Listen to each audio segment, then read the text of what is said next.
Anybody? Give us one moment. Chat, chat, chat. It's grand. There's nobody on me yet. Let's check if everything's linked up. Bum, bum, bum, bum, bum.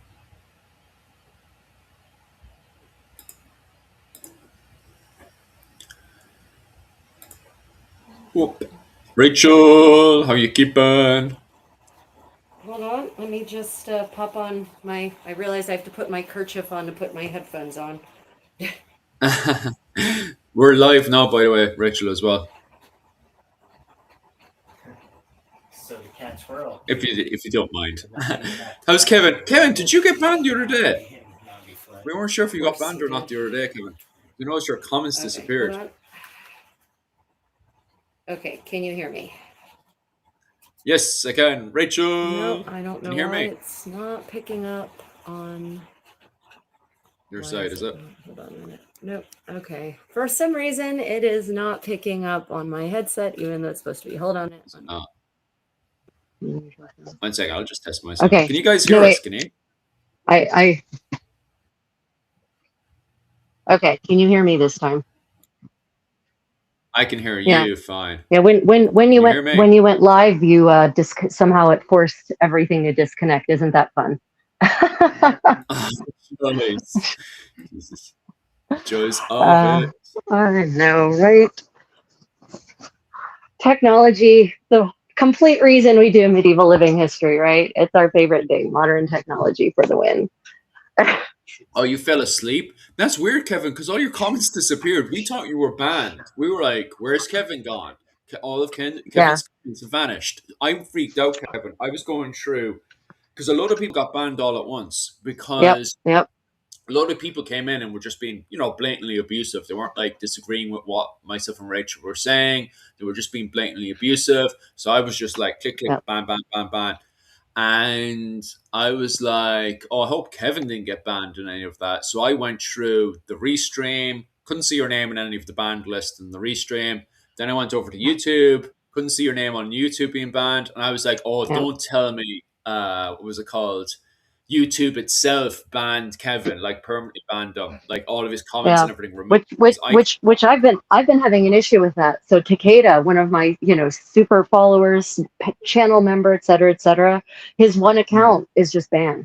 He had to join from a different account, and so this apparently is happening increasingly, that the YouTube bots are just auto banning people for completely innocuous statements. So. Yeah, if any of you end up getting blocked, it's as long as you're being in good faith. We don't block people just because.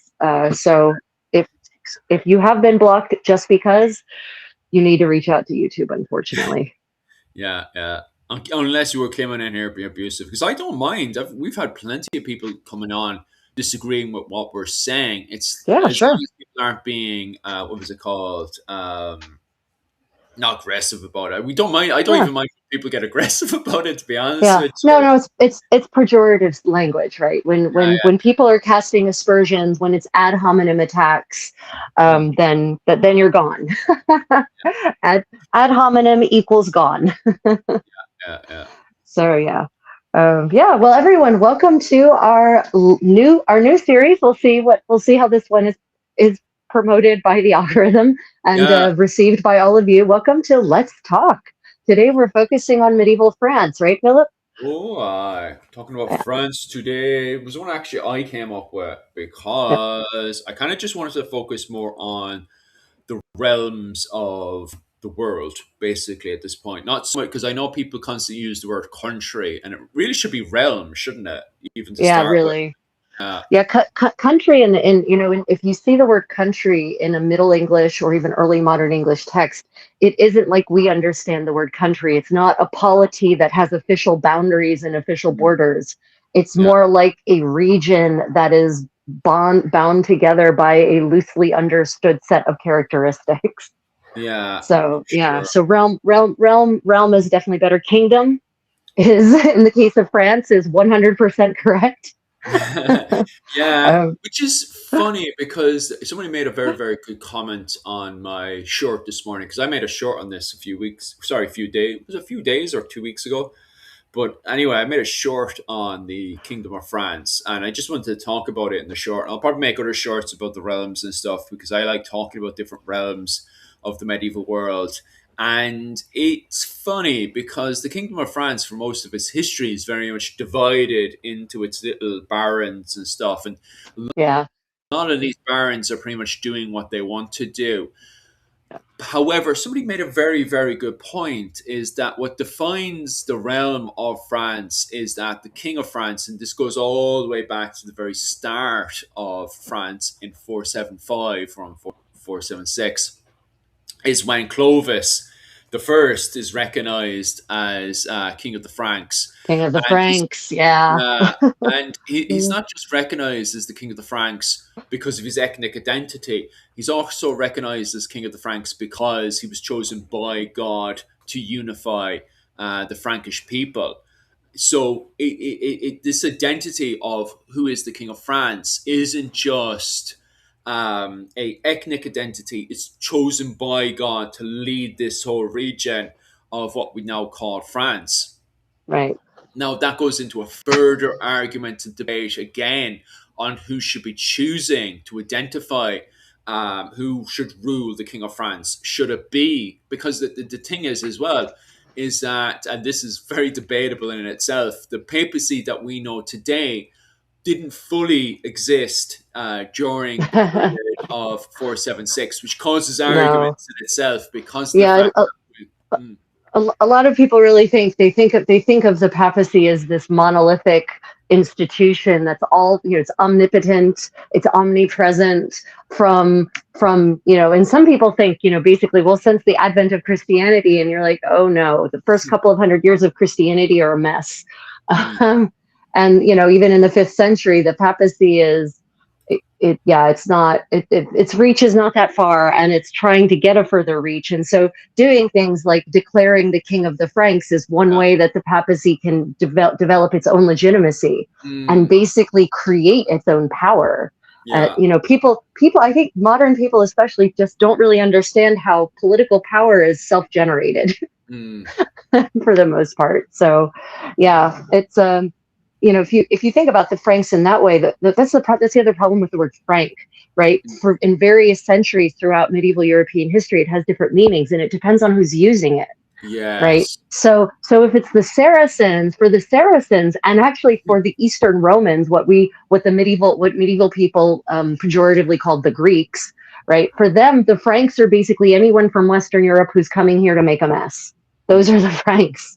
The Crusaders, they're all Franks, whether they're from what we now call Germany or Switzerland or Italy or France or England or Ireland, doesn't matter. They were all referred to as the Franks in the context of the Crusades. So this is why it's very important to understand the meaning of words in the context when they're used. Yeah.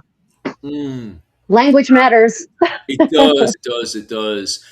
We can always talk about more about the Crusades in a second, but that whole debate with the papacy is an interesting one, all right, because at the time of the 5th century, the Bishop of Rome in my understanding, wasn't referred to as the Pope, especially the usage of the word Pope that we know today, because at the time he was recognized as Bishop of Rome. But this is what causes a lot of the arguments. He was seen as the successor of Peter. Like the Vatican today is literally built on top of, where St. Peter's tomb. Yeah, St. Peter is buried. So as Catholics, we do argue the fact that the Pope is seen as the bishop, the successor of Rome, who should be leading the Christian people. Now, of course, this causes a massive schism around the 11th century as we go into the period of the Crusades. And it causes, from time to time, friction between the various, as you said there, the various nobles of Europe and the papacy. Because if the papacy is meant to be leading the church and all the Christians, and he is meant to be the one who's choosing who is God's representative in Europe, this then causes friction. Is the crown of France, one that's directly in line within the ethnic group of the Frankish people, or is it something that's chosen by the papacy? Right. Now, I feel this causes this does cause a lot of friction between France and the papacy from time to time, but it does cause even more friction between the Holy Roman Empire and what was it called? The Vatican. Sorry, papacy. It's just the papacy at the time, isn't it? It's not the Vatican yet. And the papacy. Yeah, I mean, the Vatican City is the consequence of the unification of Italy in the 19th century. Yeah. So yeah, but before that, this is something a lot of modern Catholics don't even track. A lot of modern people, but even Catholics don't track. Is that until the 19th century, the Pope was a feudal lord, right? Was with lands that were the papal states. And all the rights that are attendant thereto. And so, when Garibaldi comes along and proclaims the Kingdom of Italy, and says, well, those lands, those are now part of the Kingdom of Italy, the Pope basically says, no, they're not. But at that point, the Pope doesn't have an army anymore. So that gets shrunk down to Vatican City. And that's how Vatican City is now an independent nation. The only all-male independent nation in the world, I think, actually, in terms of who counts as a citizen of Vatican City, basically. Yeah. But this is getting us off of the topic of France. So let's get back to France. And we're talking, I really want to focus today, especially on daily life stuff, because that's what my people really want to hear about. They want to talk about how people live their lives, what kinds of things they were doing, what were they eating, what were they wearing, what was a day in the life like for everyone. So yeah, today's format, everyone, it's going to be a Q&A style I mean, we will talk about things that we've prepared, but you all should definitely feel free to ask questions. In fact, we already had a question from Kevin. Yeah, Kevin which has is one. Yeah, cagoule. I actually do not know anything about the cagoule. Cathars. I mean, I know a lot about the Cathars, but not so much the cagoule. Is that a modern, Kevin? Is that a modern movement, or are you talking about some kind of medieval heretical movement, of which there were many? Philip, isn't it fascinating how many people have this mythological misunderstanding of medieval Europe as being this monolith of religious belief? Where the Reformation doesn't happen until the 16th century, whereas really all along throughout the Middle Ages there are various heretical sects that pop up here and there with, in some cases, really bizarre beliefs, like the Cathars. They're real weird. Yeah, interesting, but it is quite strange. All right, and I definitely can see that as well, being from Ireland, and the fact that we have insular Christianity building up there as well, which is still argued debate about its interpretation, because they themselves didn't see themselves as insular Christians. They always thought they were part of Rome. Just Rome had gotten a few things wrong, and Rome thought they had gotten a few things wrong. But they eventually went in line with the papacy regardless, unlike the Cathars around the 13th century, which is funny because some of the people that were involved with that crusade were actually English nobles as well. Like Simon de Montfort actually led that crusade against the Cathars. So it's very interesting, the fact that even after the death of King John and King John's wars, you think that would be the end of this kind of undue relationship going on between the French and the English. And that's not the case at all. You still have nobles bouncing between both the courts, the English court and the French court at the time, which is very, very interesting, especially between the relationship of England and France throughout the entirety of the medieval period, where we see a lot of friction between the borders of the Holy Roman Empire and France. But between England and France, it always seems like it's a kind of a blur more than anything else, especially between the 13th and 14th century.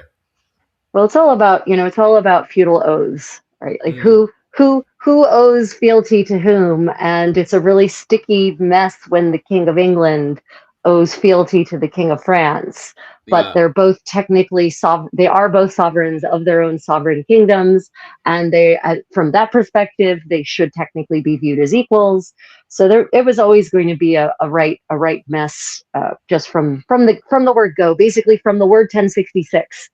It Mm. was going to be a mess trying to pick apart who should support whom in a conflict, and especially these so-called English lords, which 13th century, how English are they, who have lands in both realms and who therefore owe fealty to both kings in some cases. Just so, yeah, that's the 13th century is in my opinion one of the messier centuries in European Yeah. history for that reason. Oh, it really is. What was it? I think it was Caveman was asking us early as well. He was asking us who our favorite. What's it? Well, let me find the question here. Oh yes, what are your favorite French duchies? And I like Eleanor of Aquitaine. Sorry, I do like Aquitaine, Normandy, and Brittany. My personally favorite one would be Brittany. I still need to actually go over to Brittany myself. I've been over to Normandy and various other You spots haven't in you France. haven't been to Brittany? I Oh know, and man, I've you been invited you like 1,000 times. you used to live a ferry ride away from Yes, Brittany, Philip. yeah, What yeah. is your I what live is your excuse, man? very busy. When I was in, anytime I'm in Europe, I'm like go, go, go, go, go everywhere. And I've actually, would you believe it or not, been invited over to Brittany. Even what was it called? One of my friends who goes to karate with me. His wife's from Brittany and has invited me over to Brittany. And when I lived in Ireland, I lived in Cork as well. As you said, fairy tale, what was it called? Literally a lift over to Brittany and I'd be there. And when I was in Cork, I would have people from Brittany in Cork all the time. Like they're literally like this together. Even some of the symbols in Cork have, the white background with the, oh, what are they Oh, called oh, again? you're talking about the heraldry, the Cork's Yes, heraldry. that's the one. Some of the symbols in Cork have that as well. Like the Fitzgeralds would have that symbol in their coat of arms from time to time. What was it called? My whole region is really close to Brittany. So yeah, they're actually one of my favorite. But I've actually never gone over to Brittany, and it's been killing me. It keeps killing me. It's Oh, been killing me since I was a teenager. That I haven't gone over. Philip, I still haven't gotten Philip, around to it. No, just too Philip. busy. My I goodness. know, I know, I know. I know. So the question was, what are our favorite duchies? What are our favorite French duchies? So I guess first we have to define what is a French duchy. What is a French uh, duchy? yeah. So for instance, does Burgundy count as a French duchy? It should. It was supposed to be in fealty to the French crown, and when the Valois dukes took it over with Philip the Bold at the sort of last quarter of the 14th century, he was the brother of the King of France. Philip the Bold was the brother of Charles V, right? So he's the brother of the King of Charles VI. He's the brother of the King of France, fifth or the sixth, the fifth, I think. So, Mm. he's a Valois Duke of Burgundy. He's a member of the royal house. So I personally consider Burgundy to be one of the French duchies. And that's definitely my favorite. And so Aquitaine, the thing is, it depends on what period of like the Middle Ages are we talking? Mm. Because various duchies in what is now France have various levels of supremacy, and various strengths and weaknesses depending on which of that 1,000 years we're talking.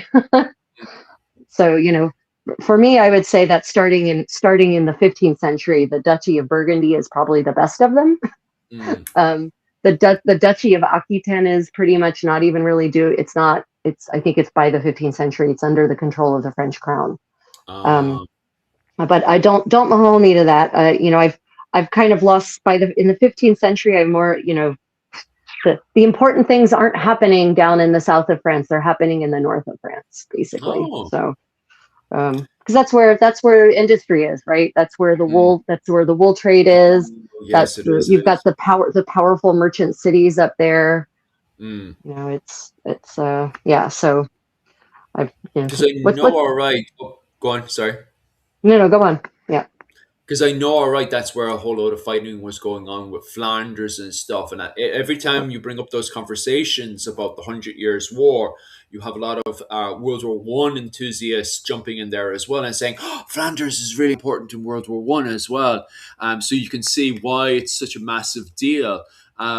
The only reason I'm a huge fan of Aquitaine is because of Eleanor of Aquitaine. Also, Right. during the Yeah. 13th century, there's a whole load of movement going on with a lot of knights going around there, that whole area to do tournaments and stuff. I Yeah. remember William Marshall used to hang around Aquitaine for Oh, a good yeah. bit, for a good few Yeah. I mean, tournaments and stuff. in the 12th, in the 11th, 12th, and 13th century, Aquitaine is the best. Yeah, 100%. It's very independent. It has its own culture, and its culture is extremely erudite.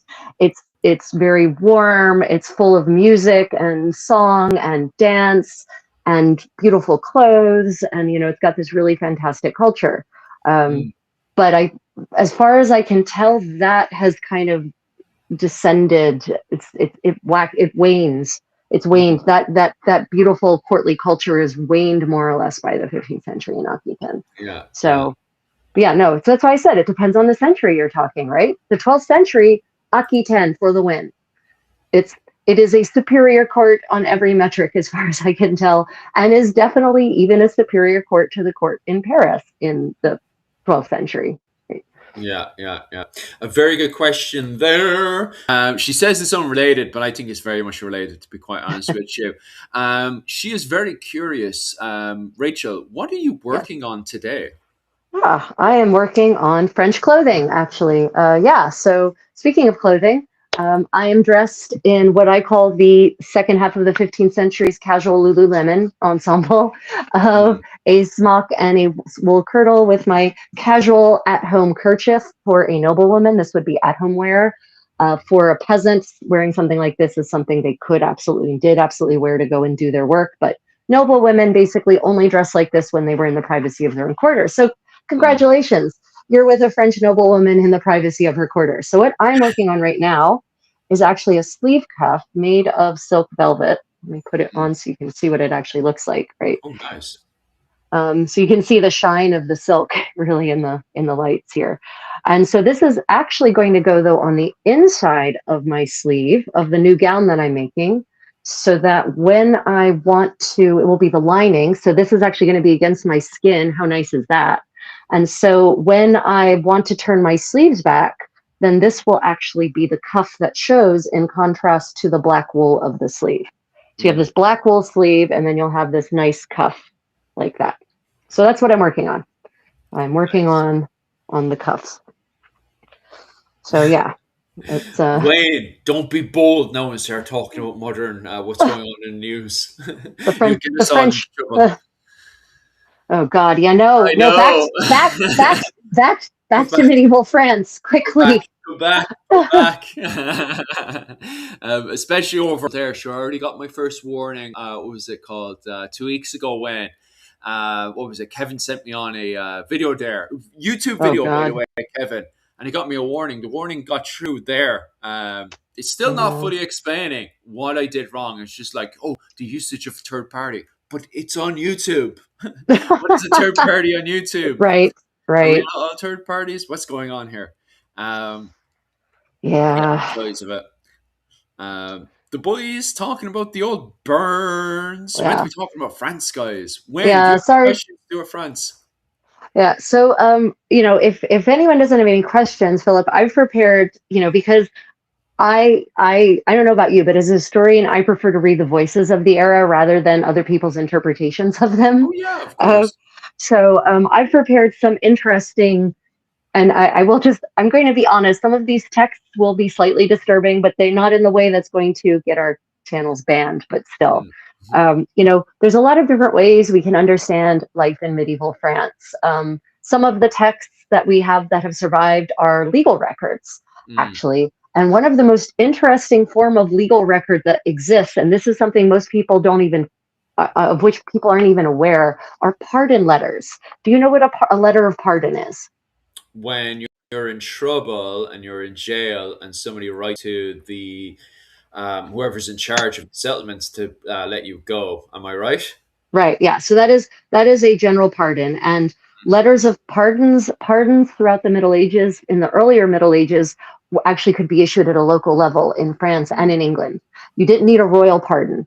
If your crime was local, you could actually write to the local magistrate or petition the local magistrate for a pardon. But by the 15th century, by the 15th century, the King of France has consolidated the right of pardon to his person.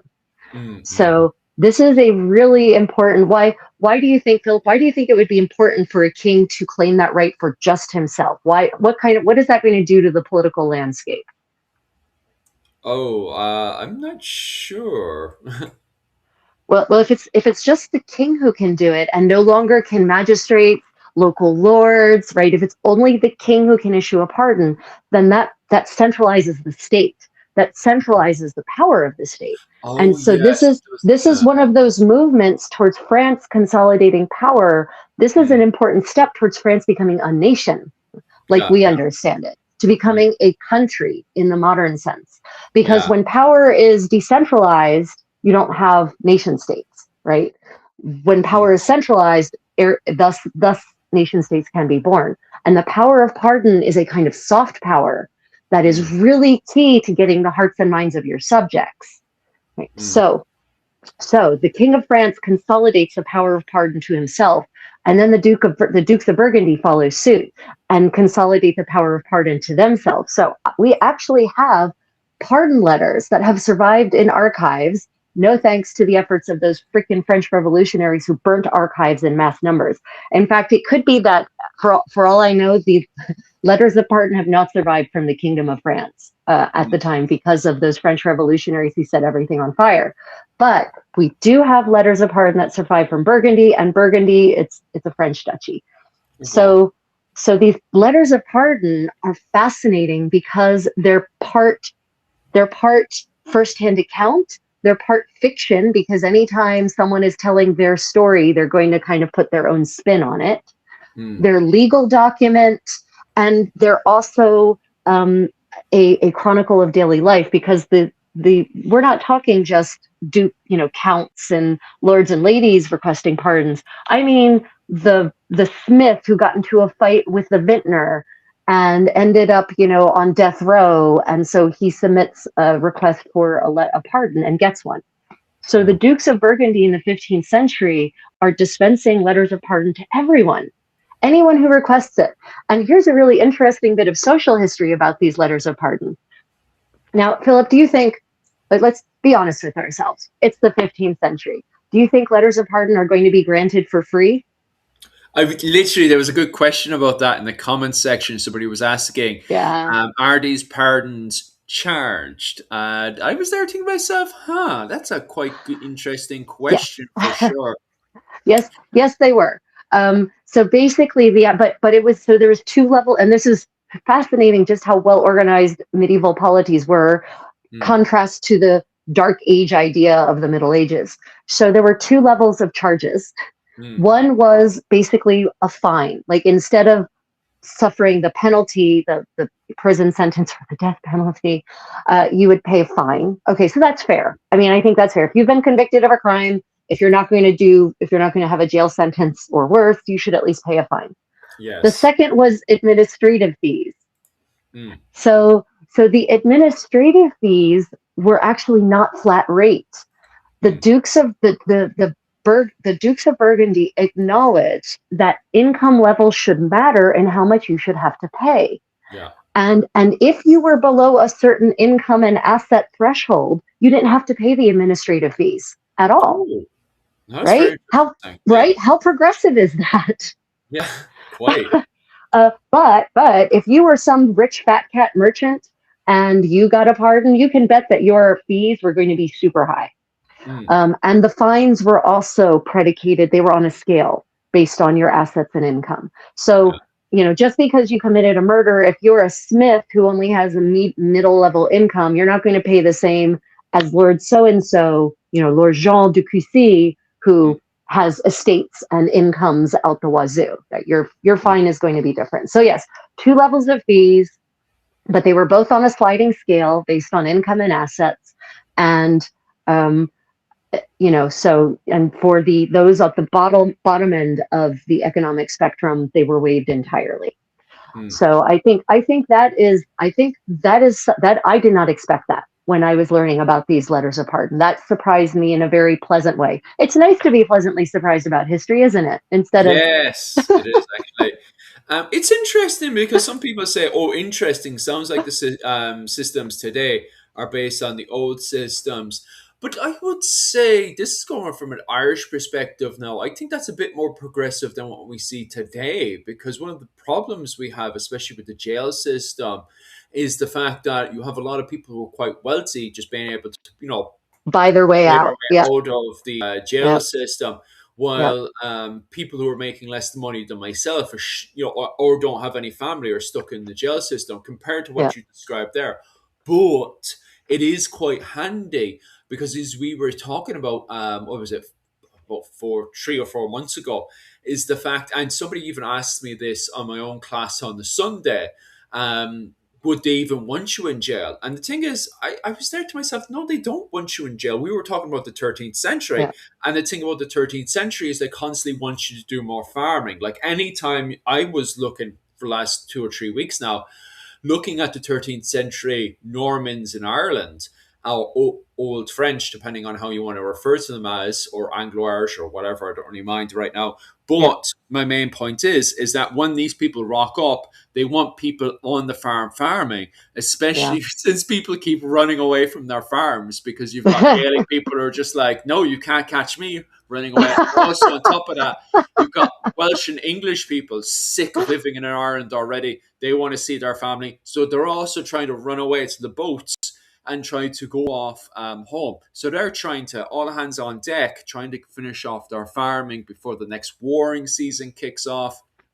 And so they're trying to get everybody on the farm. So I can't Right. imagine it being good for society, having you locked in the jail. They're not sure what to do Yeah. with you. There Instead, is have them out. Mm, Yeah, there isn't really, as far as I can tell, in France, there isn't an incarceration like the modern, God knows in America, the dystopia that we have there with our incarceration system, like this massive system of jails and prisons. It doesn't exist. They don't have the facilities. They don't have the infrastructure for that. mm, So in general, jail is a place where you put people while they're awaiting trial. It yeah, isn't necessarily some place that people are supposed to spend a lot of time. The exception is, certain political prisoners will be jailed, but they won't be jailed in a prison. They'll be put like in a tower somewhere in a room and they'll pay that for their upkeep or something. So for the most part, punishment is you either pay a fine or there's some kind of corporeal punishment. You'll be flogged, you'll be subjected to humiliation yeah. or death penalty, right? So that's capital punishment, right? So those are kind of the three broad categories. People don't generally spend time in prison like we understand prison sentences today. Yeah. So yeah, were there any other good questions we missed? There was a really good one early on, and it was basically just asking, what does von and de, as in de, mean at the Oh, start of a surname? right. These days, von in German. Modernly, if you have a von in your name, you're blue blood. Oh, But not fancy. not necessarily in the Middle Ages. So it literally means of a place. Mm, Um, so if you are Johann von Bockenheim, you are Johann of Bockenheim. mm, But there's a difference between being Johann von Bockenheim and Johann Herr zu Bockenheim or Herr von und zu Bockenheim, right? That means if you're the Lord of Bockenheim, then you're an aristocrat. Same, French. French is the same way. The de is just a demonymic. It tells you where you're from, mm. technically. It's not necessarily the place you were born. It could be what people think of you as being from when they meet you. Yeah, so that's why, Jeanne d'Arc, Joan of Arc. Ah, That's a demonymic. That's where she's from. That's a name that tells where she's from, technically, even though she isn't. But the maid. So that's what the DE means of. FON means of. Depending on how it's composed in the name, it could imply that you are the noble who has rights to reign over that lordship, that fiefdom, if it's part of the feudal system, or it might just be telling people where you're from, like Leonardo da Vinci, the same thing. The DA means he's from Vinci, is what that implies. Oh, fancy. Let me see. Just quickly going through the comments and stuff. What do you mean by is it pink or brown? I just seen this comment there. I think the cuff. I think that's referencing the cuff. At first I thought that sounds like it might be a little cheeky. I think it's the cuff. Okay, that's a fair question. I can answer that. It's actually kind of like lion tan. But because of the velvet, it actually takes on different tones depending on how the light is reflecting off of it and the kind of light. So yeah, that's the beauty of velvet, is that even if the fabric is one color, because of the pile and because this is silk specifically, it's going to reflect and refract light in different ways. Yeah. Yeah, mostly people just talking about their various ancestry family connections, connections in Europe and stuff, especially around Germany and France. And the lads, Kevin and Caveman, are having a very interesting conversation about Irish people from the medieval period all the way up to the 19th century that immigrated into Europe, and how their names changed and altered because of that, which is a quite interesting conversation to have. Right. And someone else pointed out about the Irish who fought in various battles, like the Siege of Riana in the early 15th century, where Irish kerns were seen. So that's basically what's going on in the comment section right now. Okay, well, back to France and pardon letters. Philip, I've chosen a couple of pardon letters, not the whole thing. So these pardon letters are extensive. You all should know they're multiple pages long because they provide a detailed accounting of the event. And so when you want to talk about a window into daily life, because these crimes that are being committed are in many cases, they happen in the course of daily life. I'm not talking big complex heists. I'm not talking conspiracies for assassination. I mean, so-and-so got drunk and accidentally punched so-and-so. So-and-so stabbed him. So person A died. And so now person B is facing the death penalty. Person B would like to not die. Could we please get a pardon? Right. So here I have an instance in the Duchy of Burgundy, and this happened up in what was then Flanders, what is now Belgium. But again, these borders keep shifting, right, throughout history. So it's 1452, and it's the season of Carnival. Philip, are you familiar with Carnival as a season of the year? Oh, you're talking about just going into February, is it? Or am I wrong? Yeah. What do you know about Carnival in general? Well, actually, it wasn't until I went over to America, to New Orleans, that I learned all about this. You'd think I'd learn about this in Europe, but I did. It wasn't until I went over to New Orleans, and it was the Carnival season over there. What's it called again? Because they have the big Mardi Gras. That's the one, and all those stuff going on. So that's what I know of it. So you're not familiar with the medieval celebration of Carnival? I am to a certain degree, and that's only once again because of New Orleans and people explaining it. So how would you generally characterize Carnival? I imagine it's a big, massive fair, a whole load of people having masks on and going to various, celebrations and people playing games and stuff like that. What's the actual reality, though? Well, I mean, the reality is that it was a time of chaos. It was celebratory chaos, right? So what you're describing, but less refined something.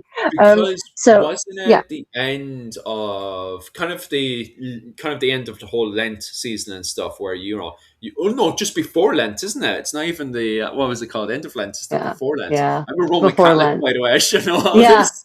Seriously, Philip, I don't even know who you are, man. It's terrible. The end of Carnival, Carnivale, Fasching, as it's called in German, is Ash Wednesday. That's the Yeah, end, yeah, right? That's what terminates it and starts the Lenten period, the Lenten Mm. fast that should precede Easter, right? yeah, So yeah, yeah. Carnivale is kind of the last this big celebration before we suffer through 40 days of privation. Yes. And yeah, yeah, and so there it used to be, and I don't know if this is still true. It used to be that in Bavaria, back Mm, when at fault divorce was a thing, yeah. it used to be that anything that happened during Carnival could not be grounds for a divorce. Okay. So I think they've gotten rid of at fault divorce in Bavaria, so that's no longer a thing. But that used to be on the books that could not be a grounds for divorce. Okay, Anything that so happened during Carnival. I'm assuming a lot of wild stuff is going on around that day. Lot of wild stuff. Now the tradition of wearing masks, I haven't been able to trace that back very far. I have Mm, evidence of mask wearing to a certain degree in 15th century in Italy. I haven't been able to trace that back very solidly into the carnival season in other places. I've seen yeah, some visuals that might indicate in France that masks were being worn, but they weren't the sexy masks that we think yeah. of now. They Mm, weren't supposed to be flirtatious. No, these masks were supposed to cover your whole face, and mm. they were supposed to make you look like something you weren't. So we're talking like animal masks. We're Ah, talking, yeah, we're talking nothing. We're not like sexy little lacy half masks. No, no, no, no. These are masks. mm, People, if you do something stupid, hopefully people won't know it was you because you're wearing a mask. So I'm going to guess that in this particular case, these gentlemen of this case were not wearing masks because mm. obviously people got identified. Yeah, Um, yeah. I'm yeah, just posting up some of my favorite comments there. what happens in Carnival stays in Carnival. Yep. Oh, So 100%. Okay, um, so here we are. Here we are. We're in Flanders, 1452. It is mm, Carnival. And we have these two gentlemen. Okay, so mm, here's from the letter of pardon. During the season of Carnival in 1452, words were exchanged between Vincent Dumont, Pasquier van Vestien's cousin, and Medard de Villiers in the presence of Jan de Klerk, which grew into a conflict between Vincent de Man and Medard. It led to Jan de Klerk giving a push and wounding Vincent de Man and imperiling his life. A certain time later, while Vestine was hearing Mass in Vervick's church, some people told him that Jan de Klerk was in Vervick. When Westine had heard Mass and was leaving the church, they told him, "There is the person who put your cousin's life in peril." Hearing this, the supplicant right away went after Jan de Klerk. Hearing people murmuring and hearing that some people were coming after him, Jan de Klerk turned and pulled his dagger against Vestine, who moved to defend himself. A conflict broke out between them, during which Jan de Klerk was wounded, and from the wounds, as they say, he went from life to death within a few days. So, you know, I find just this little paragraph so fascinating on so many levels because it's like you're looking back into the past. I can see as I was reading, I can see this thing happening. I can hear the people murmuring. I can I can hear the sound of the dagger being pulled out of its sheath, right? Like I can hear all of this. And this is all just in a letter of pardon. Philip, are you mm. there? Did you go away? Oh no, you're there. Okay. Oh no, I'm here. I'm here. Don't Okay. worry. I'm Yeah. just pushing up comments or agreeing with what you're saying. Not too many Right. questions right now. Obviously, But guys, if you have your questions, definitely comment below. One of your questions there on why the Hundred Years' War took so long, I actually can quickly answer it there. It's simply because after the death of Edward the Third, the negotiations failed. Like that war should have taken only 30 to 40 years originally yeah. with Edward III, because there wasn't an agreement that came to conclusion between France and England. It then poured into Richard the what was it called second, where there was some form of an agreement there, but then he Yeah. passed away because of usurpation. Then Henry V had resparked it, but then the same thing happened again, where after his death, because he died suddenly of diarrhea and vomiting, no As conclusion had the come. the death of many a medieval knight. Yes, lovely. And then, of course, it led to the likes of Joan of Arc to start mopping up the battlefield and stuff, Yeah. especially when the administration had gone to hell. Because Henry VI was left as King of England, and he had the same problem that the King of France had. Yeah, That Edward, Henry the Sixth was basically a lost cause anyway. I mean, he suffered from some kind of schizophrenia or some kind of he had serious psychological and probably neurological issues that caused him to go into these catatonic fugue states. Anyway, he was the second son anyway. He wasn't supposed to be, he wasn't originally supposed to be the king. So I think the big problem is that it's historians who quoted the term the 100 Years' War, but it wasn't understood as a single war or single campaign by medieval people. Just like they didn't the War of the Roses, it wasn't understood to be a singular thing. So and I think the problem is most people have a modern idea of war. They think of warfare and they think of World War II, sustained battles, for years and years. But that's not the 100 Years' War. It's not like there were just battle after battle after battle after battle after battle with any kind of sustained, cohesive campaign strategy. That isn't what it was. It was, it was brief, campaigns and battles to achieve a very specific goal, and then a period of worrying about some other kind of violence. 100%. Because the war itself didn't even like this whole thing of not signing or coming to the conclusion of a treaty for 100 years actually was a 200 years. What eventually happened with the fighting is that the English administration collapsed because, as Rachel pointed out there, the Wars of the Roses kicked off in England. That's why it's brought down to the 100 Years' War rather than being referred to as the 200 Years' War, because there's no conclusion until up around Henry VIII's time, just going into the Cloth of Gold. Yep, exactly. And that's why some historians, I think you and I both read probably the same article that proposed that it should be called the 200 Years' War. Because of how long it actually takes. But again, that creates this idea that it's this constant state of warfare. And yes, Europe is kind of generally in a constant state of warfare, more or less, for almost from the Roman Empire to World War II. But constant from a modern perspective, because time kind of gets compressed when you look back at the past. But the reality is that you could go 5 or 10 years without a battle happening.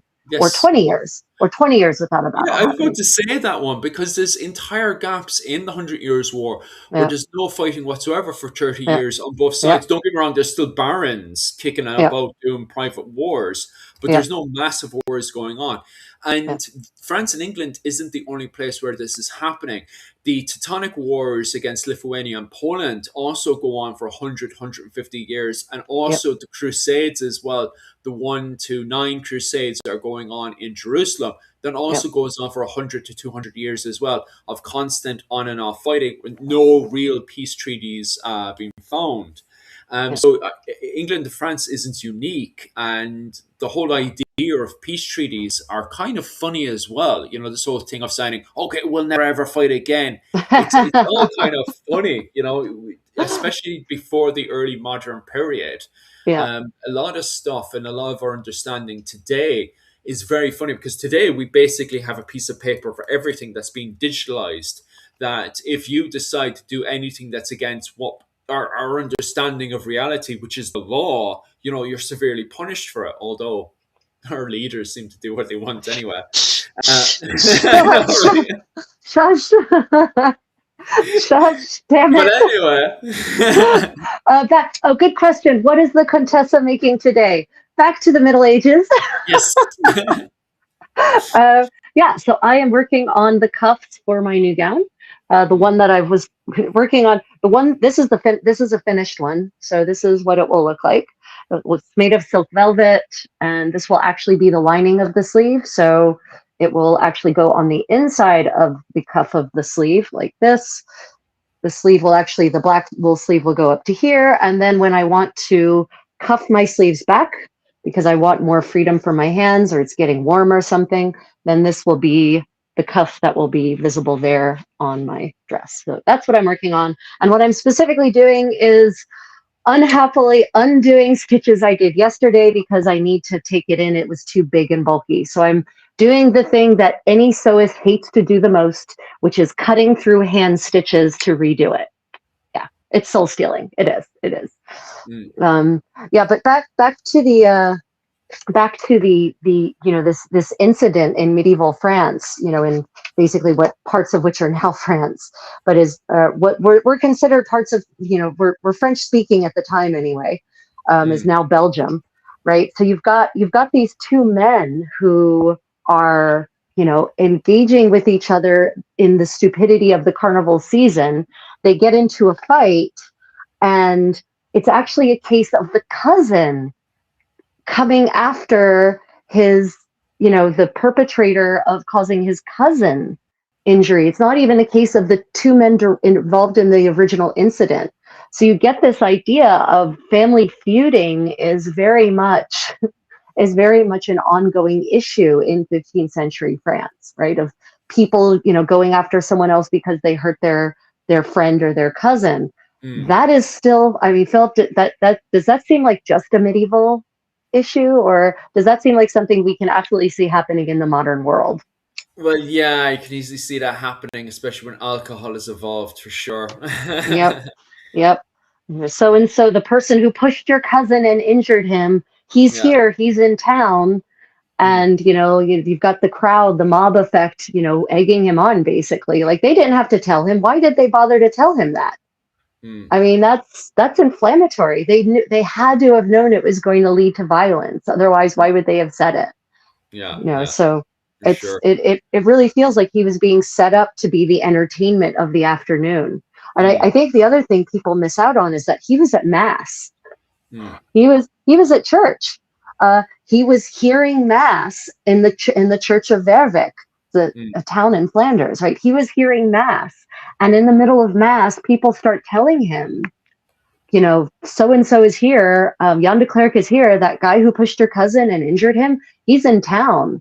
Wink, wink, nudge, nudge.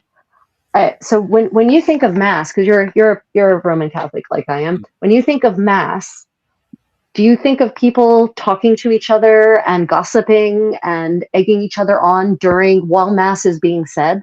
Is that something that? No, Right? way. Imagine that. Jesus, Right? if you're caught, I remember, what was it called? You talk in school and everything, and God, you'd get into trouble. But talking in mass, whoa, jeez, the old Yeah. one behind you would probably give you a few whacks. Never mind the priest who'd come down, who probably, I could imagine him stopping the entire mass and staring Yep. directly at you, and quite literally the fear of God coming down on top of you. So no, I Right? couldn't imagine that at all, to be honest with you. Yeah, so medieval mass was such a very different experience on so many levels, not just from the perspective of they're singing in Latin. That's just the superficial difference. The more profound difference is that mass was not a time for people to be quiet and listen raptly and devote their full attention. I have read many accounts of a variety of things happening while mass is being said. And it's not regarded as being improper or a counter to etiquette or in any way inappropriate. So that, I think that alone should make people, when they're imagining the Middle Ages, medieval life in France, they need to first church service is not a time to be quiet. It's a time to apparently engage in stupidity. Yeah. So let's see any comments. I thought Mass OK was for adult TikToks, but kids best be quiet. I'm not certain about. Oh, you mean modernly, Kevin? Do you mean modernly, or do you mean in the Middle Ages? Yeah, there's some amazing comments inside there as well. One question is asking, poor British longbowmen. Remember, there's no such thing as Britain in the medieval period. We're still dealing with English and Welsh. We're destroying rich French noblemen. Somebody then asked under this one, asking, was the crossbow being banned a myth? Was the crossbow being banned a myth? Was it banned by whom? I guess is a good. That there was a push early on to try to ban around the I think it was the 10th, 11th century. somebody was trying to push our right to ban the crossbow because of the fact that any peasant could pick it up and learn it very quickly and then cause havoc on the battlefield. However, by the time you get deep into the Hundred Years' War, there are Not bad. entire mercenary companies revolving around the Yep. crossbow. Like the Hundred Years' War has full-on trained professionals who were able to rotate the crossbow out. And then Yeah. it goes in, then you're going into this whole debate then, and it's very interesting you guys bring it up as well. Which is better, the crossbow or longbow? Yeah. And remember, when you're having this debate, it isn't just about, oh, which is a better weapon, or who is more Yeah. trained. It's how it's tactically used as well. Because a Yeah. lot of these crossbow, because there were entire mercenary companies, by the way, built around the longbow and the crossbow. Yeah, the And Genoese yes, were famous. Were famous for their crossbow companies. yes. Yeah, so 100%. Yeah, because they would rotate. So it evolved around, it sort of looked like a kind of a modern version, well, I say a late Renaissance version of the Roman shields, where they would have massive shields that they would put in front of them.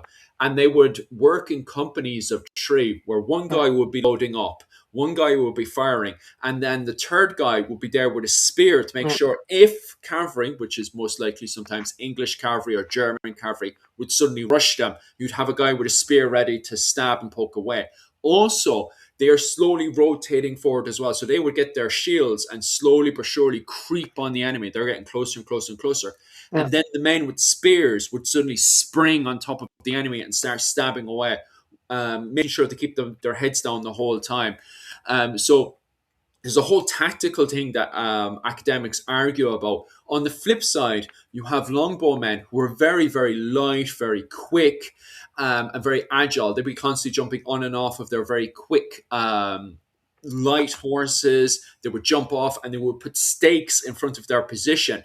And they would also work with various different kind of pole arms as well to kind of defend them if people were to suddenly rush them and keep them away from their stakes and stuff. And the stakes were also meant to slow them down while they fired off as many longbows as possible. So there's a constant debate on which was greater. I think it really depends on the situation.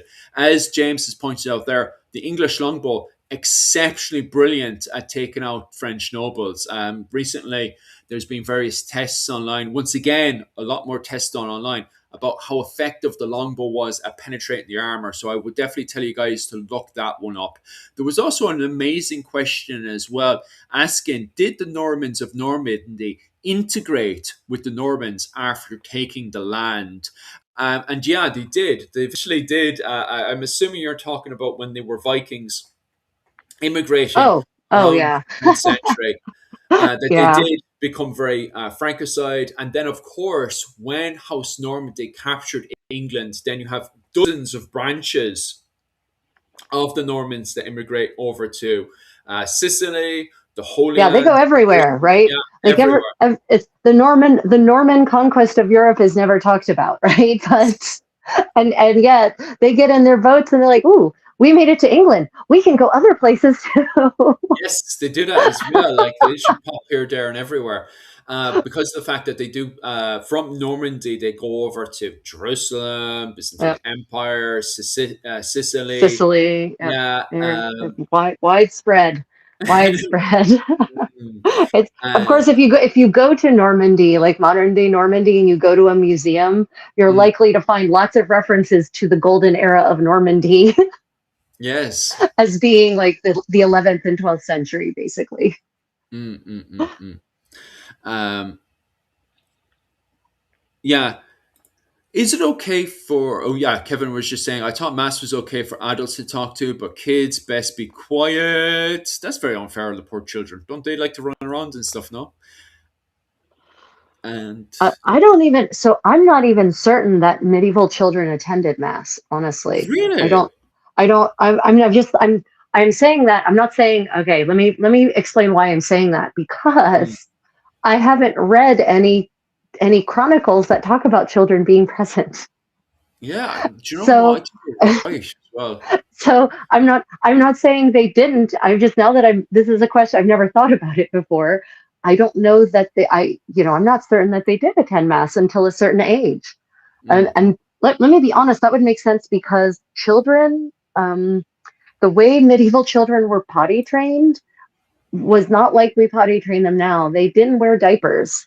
They basically kind of went free until they figured out how to actually use a chamber pot properly, and not just defecate on themselves. So I'm going to assume that no one wants little children who are just pooing everywhere in church with them. Is kind of like where I'm going with that thought. And the other thing is that you would, their mass was heard at, different times of day. So it would be possible for some members of the household to go to mass at this time and others to go at a different time, so someone could stay behind and watch the children. Again, I don't know. I haven't read anything that says children did not attend mass or should not attend mass. I just haven't read about them being present at mass. It seems like one of those things that if it is happening, they just kind of assume that it's happening, that the children are not going to mass, because it's probably seen as probably too intelligent for them or something. Why would they be there when they could be out in the field or something? Perhaps, I don't know. Very, very interesting. Maybe it is one of those assumptions where you're reading the literature and they just assume that the child didn't go to mass today. Yeah, now I'm going to have to go look that up later. I know, right? Now I'm super curious. I'm going to look that up, and we'll talk about that the next time. Children can't pass. Dogs did. I will tell you that this is another thing about church space, whether we're talking medieval France or pretty much anywhere in medieval Europe. The church, Philip, when you think of a church, okay, you think of it as a sacred space, right? Yes. Okay. So would you think of a church as a place to have a ball? No. No, you would not. Would you think of church as a place for various confraternities to just have their meetings? Just various any old guilds to go and have their meetings. I mean, obviously not during mass, but when mass is not happening. Right? Yeah. No, I don't think guilds should be popping in for mass. No. So they were. Churches were one of the primary churches in the Middle Ages were a large space, and churches didn't start getting pews until the 16th century. So until that point, churches you didn't sit during mass, you stood during mass, by the way. And so you had this big, massive open space. And so it was, in many cases, in most places, it was the only large indoor open space available for any kind of function that gathered lots of people together. And so people used the church to host balls, to have parties, to have feasts, to have celebrations that were not church related. So the idea of the church as a sacred space is actually a modern one. I'm pretty certain it probably sprang up during the Reformation, that idea. So we actually have records of the church doors just being open, especially in places where it's warm, like Italy. And dogs would just wander in and pee on the columns and then let themselves out again, for instance. So the view of what the church's function as a piece of architecture was different than our view of it. But also the church was set up differently. There was a screen behind which sat the altar, and that was the sacred space. The area in front of the screen wasn't really considered a sacred space. So yeah, it's a very different understanding of what the church was and how it should function. Yeah, it is very, very interesting. As the comment section is pointing out there, the churches were more like community centers than anything else, that this was the center of the community, which is very interesting because in Ireland, during the Golden Age of Ireland and stuff from 550 all the way up to the 13th century, except for when the Vikings come in, we don't have any form of like urban cities. But we still have the idea of what a city is as in a center point, so what you have instead is monastic settlements, and then you have a whole load of ring forts around the place where the Irish would live. So the Irish themselves, the clans, the king groups would live in these ring forts. But then on the Sunday or special occasions, they would come to the monastic settlements, the center of society, and they would have their clan assemblies. And it's interesting because in the middle of a monastic settlement, and the reason why it's called a monastic settlement is because in the middle of it is a church. And so it's very interesting that the assembly of the clans and everything was held inside the center of the Right. church. That's Right. so fascinating that in the center, in the heart of Ireland, the capital of Ireland as well is Clonmacnoise, and Clonmacnoise is quite literally pinned in the center of Ireland. Clonmacnoise is the center of Ireland, and in the center of that is obviously St. Kieran's Church, monastic settlement, Clonmacnoise monastic settlement, and that is the capital, seen as for many people the capital of Ireland when it was moved from Tara all the way over to Clonmacnoise by Diarmaid Macruadh. Was it Diarmaid Macruadh Khan? Moved the capital over, and he was also seen as the last pagan king. So it's very interesting that the whole idea of cities in Ireland comes from the idea of monastic settlements being in the center, and as people said there, the community center. And that's where springs up for. I know it gets a bit funny in Ireland because of the whole development of urban city settlements and the fear of a lot of Irish people have because of plagues. The whole idea of urban city settlements doesn't really evolve like that. But I'm sure in Europe, that is how city settlements start to spring up bigger and bigger, is around the whole idea of the church being in the center, does it? Well, I mean, so I don't know why Ireland didn't have urban centers, but, you know, the continent had urban centers for centuries and centuries. For the Romans, you know, in places that hadn't had them before, the Romans introduced them. Yes. So that's where that idea of urbanity comes from. It's from the Romans, and the Etruscans also had cities, but the Etruscans just didn't. They weren't prolific like the Romans were. So you know, the idea of the church being the center does come from Rome, but not from Roman religion, because the basilica was the community center of ancient Rome. But it wasn't a temple. The basilicas were not temples in Rome. They were just these giant buildings where state affairs could be conducted, where court could be heard, where pleas could be made, and they also functioned as community centers, like we would understand a community center. So the modern church actually takes it. The Christian church takes its shape from the basilica, basically from that idea of this big building that comes from the basilica, and a basilica, as I said, was originally not a religious building at all. No. So that's why you know, these giant cathedrals get that idea of this big massive space. That wasn't an early Christian idea. That was a piece of functional Roman architecture, basically. That it was acknowledged that it's functional. So if we want to have a big space, we might as well make it into our cathedral, where the place where the bishop has his throne. That's what a cathedral is, everyone, in case you were wondering. It's called a cathedral because of the word cathedra, which means throne, and it's the bishop's throne. If a church doesn't have a bishop, it can't be a cathedral, because there's no throne and no bishop sitting on it. That's fascinating, isn't it? That's the difference between a basilica and a cathedral, basically. They're both big, hypothetically. Basilica has no throne. It has no bishop. A cathedral has a bishop, technically has a bishop's throne. Yeah. And pulling us back to France now, Kevin asks a very interesting question, and I'm just wondering what period in particular Kevin is thinking about. But he asks the question: did men in Brittany have longer hair for a long period of time?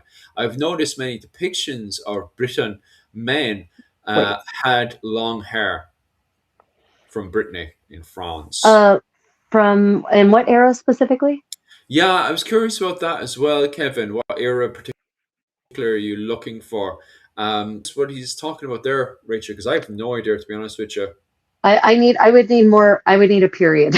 Give me a period. Give me an era. Men's hair, we were discussing this yesterday, and I want to, Jamesy, back down, please. Jamesy, Twitchy. Jamesy is a big supporter of mine. Jamesy, please. I would ask that you just please be polite. You're a really big supporter, and I love you, and I love your contributions generally. Please, I'm asking for just a little more courtly Contessa-like etiquette, please.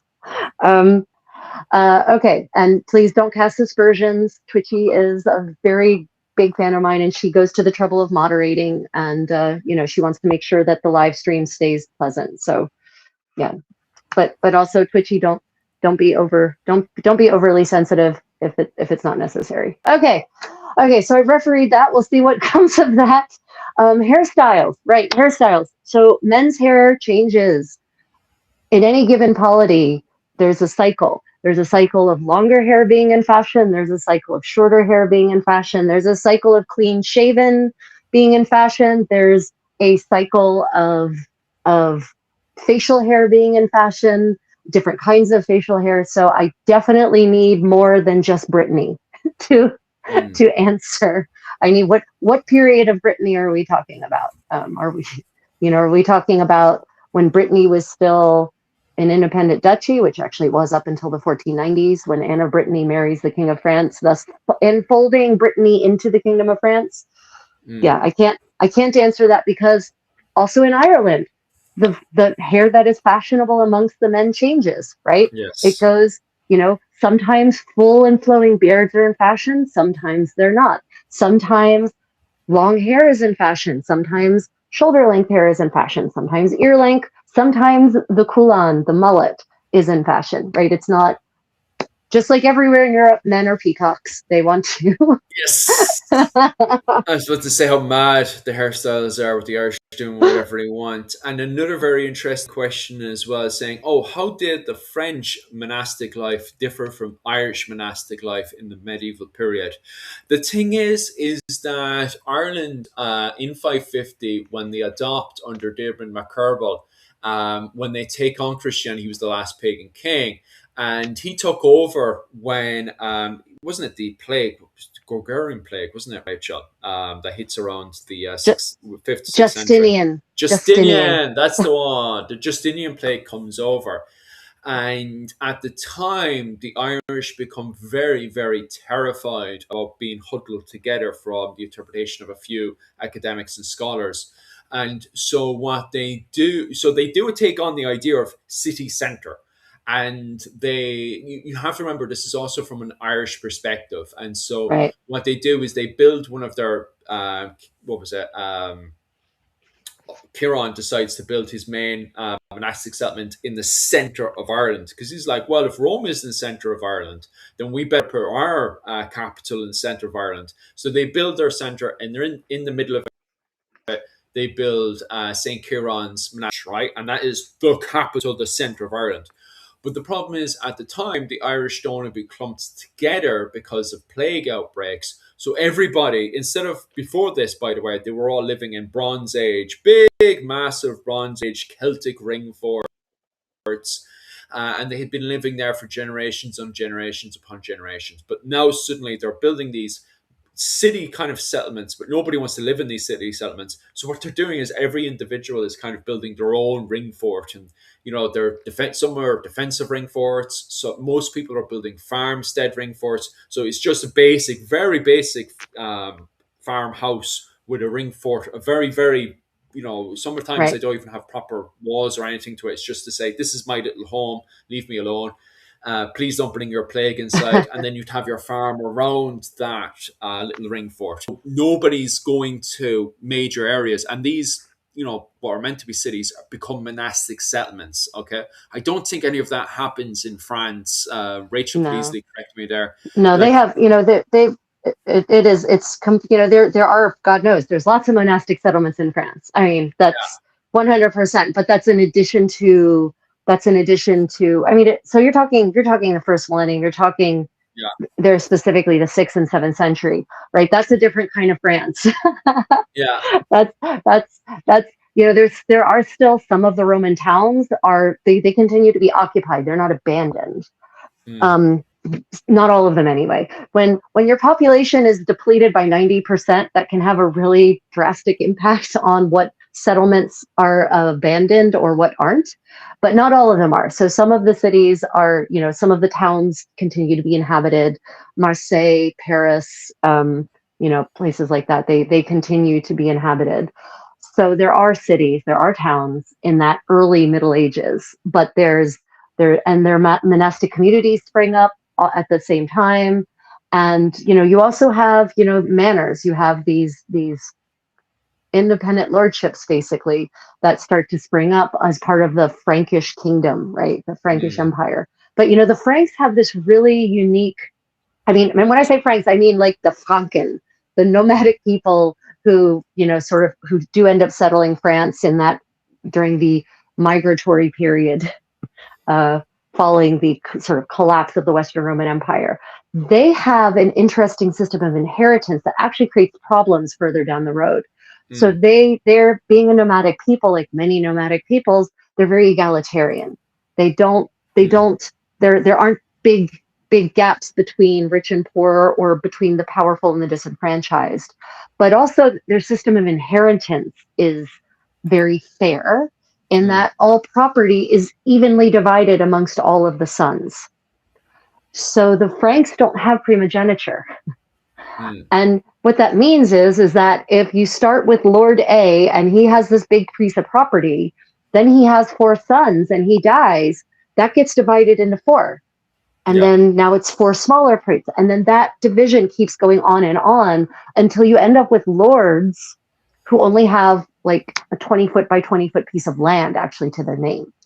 So that's actually informative, and that's very different in France, and what is now France, than other inheritance systems in other parts of Europe.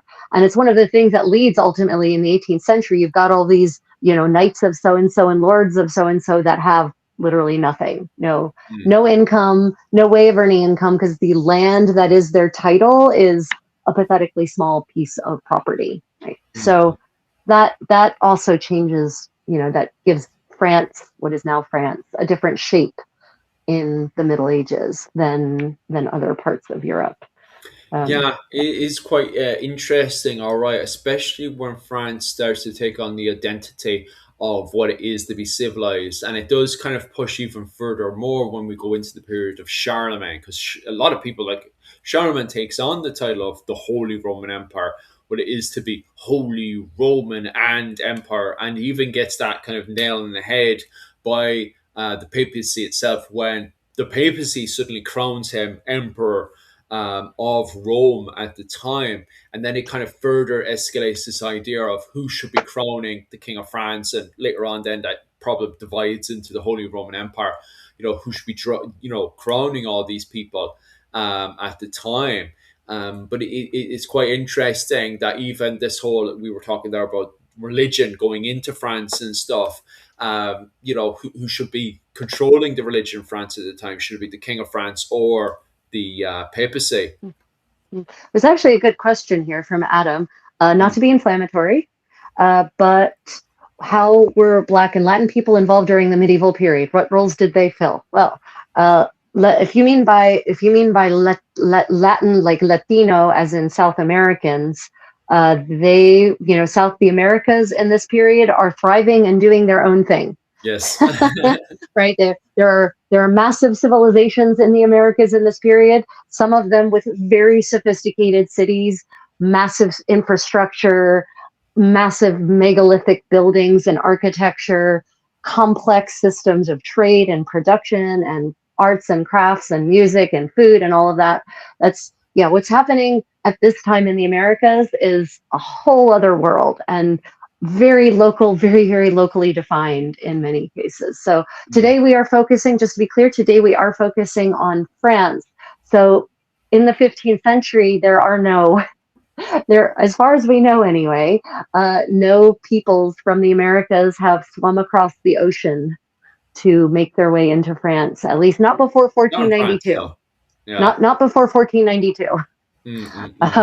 There's a certain level of interaction happening between the Scandinavians and the Irish, the Scots and the Irish, who were moving over from, what was it called, Iceland over to Finland and stuff. So there's a certain level of interaction there.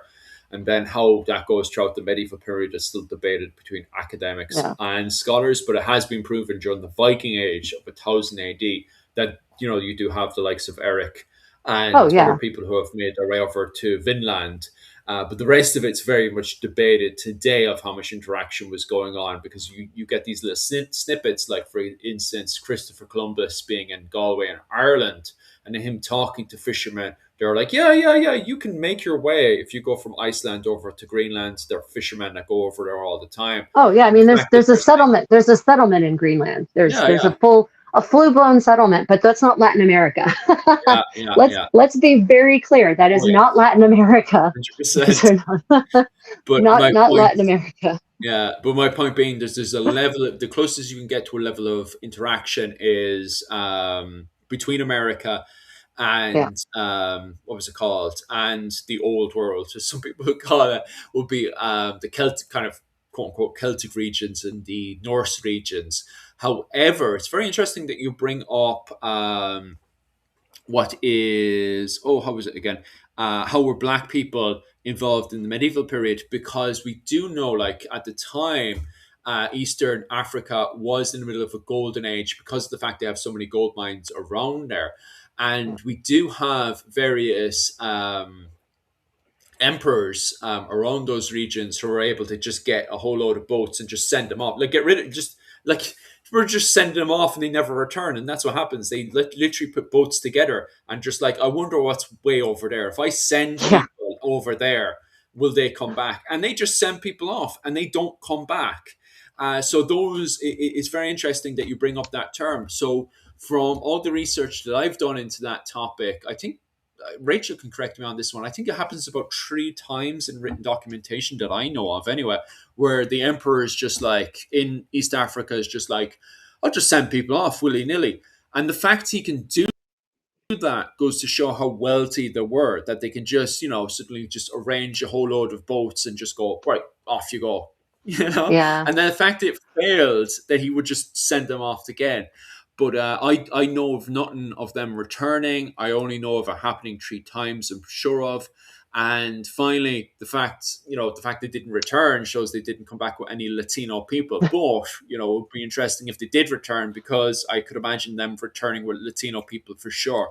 But I don't know any of account of them Yeah. returning. I think Christopher Columbus is the only one that I know of in the late medieval Renaissance that was able to go over there and return with people that he had Yeah. kidnapped. And he wouldn't have. You're talking about Latinos as in people living in what is now Latin America. Columbus didn't Mm, get to North America at all, by the way. yeah, The yeah, people he brought back were anyone. If he brought anyone back, they were from the Caribbean.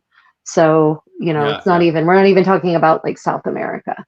So Mm-hmm. yeah, there's no real accounts of people from the Americas in medieval France, not going up until you know up until the end of the 15th century. There are accounts of Black people, though. So if you're talking about Black people Yes. as in Black people from Africa, then yeah, there are accounts of Africans, not just people who are called Black, but Africans in Mm, France. We're not necessarily talking about large numbers, but there mm, were traders for certain. We have customs accounts that point to ships that are led by African crews.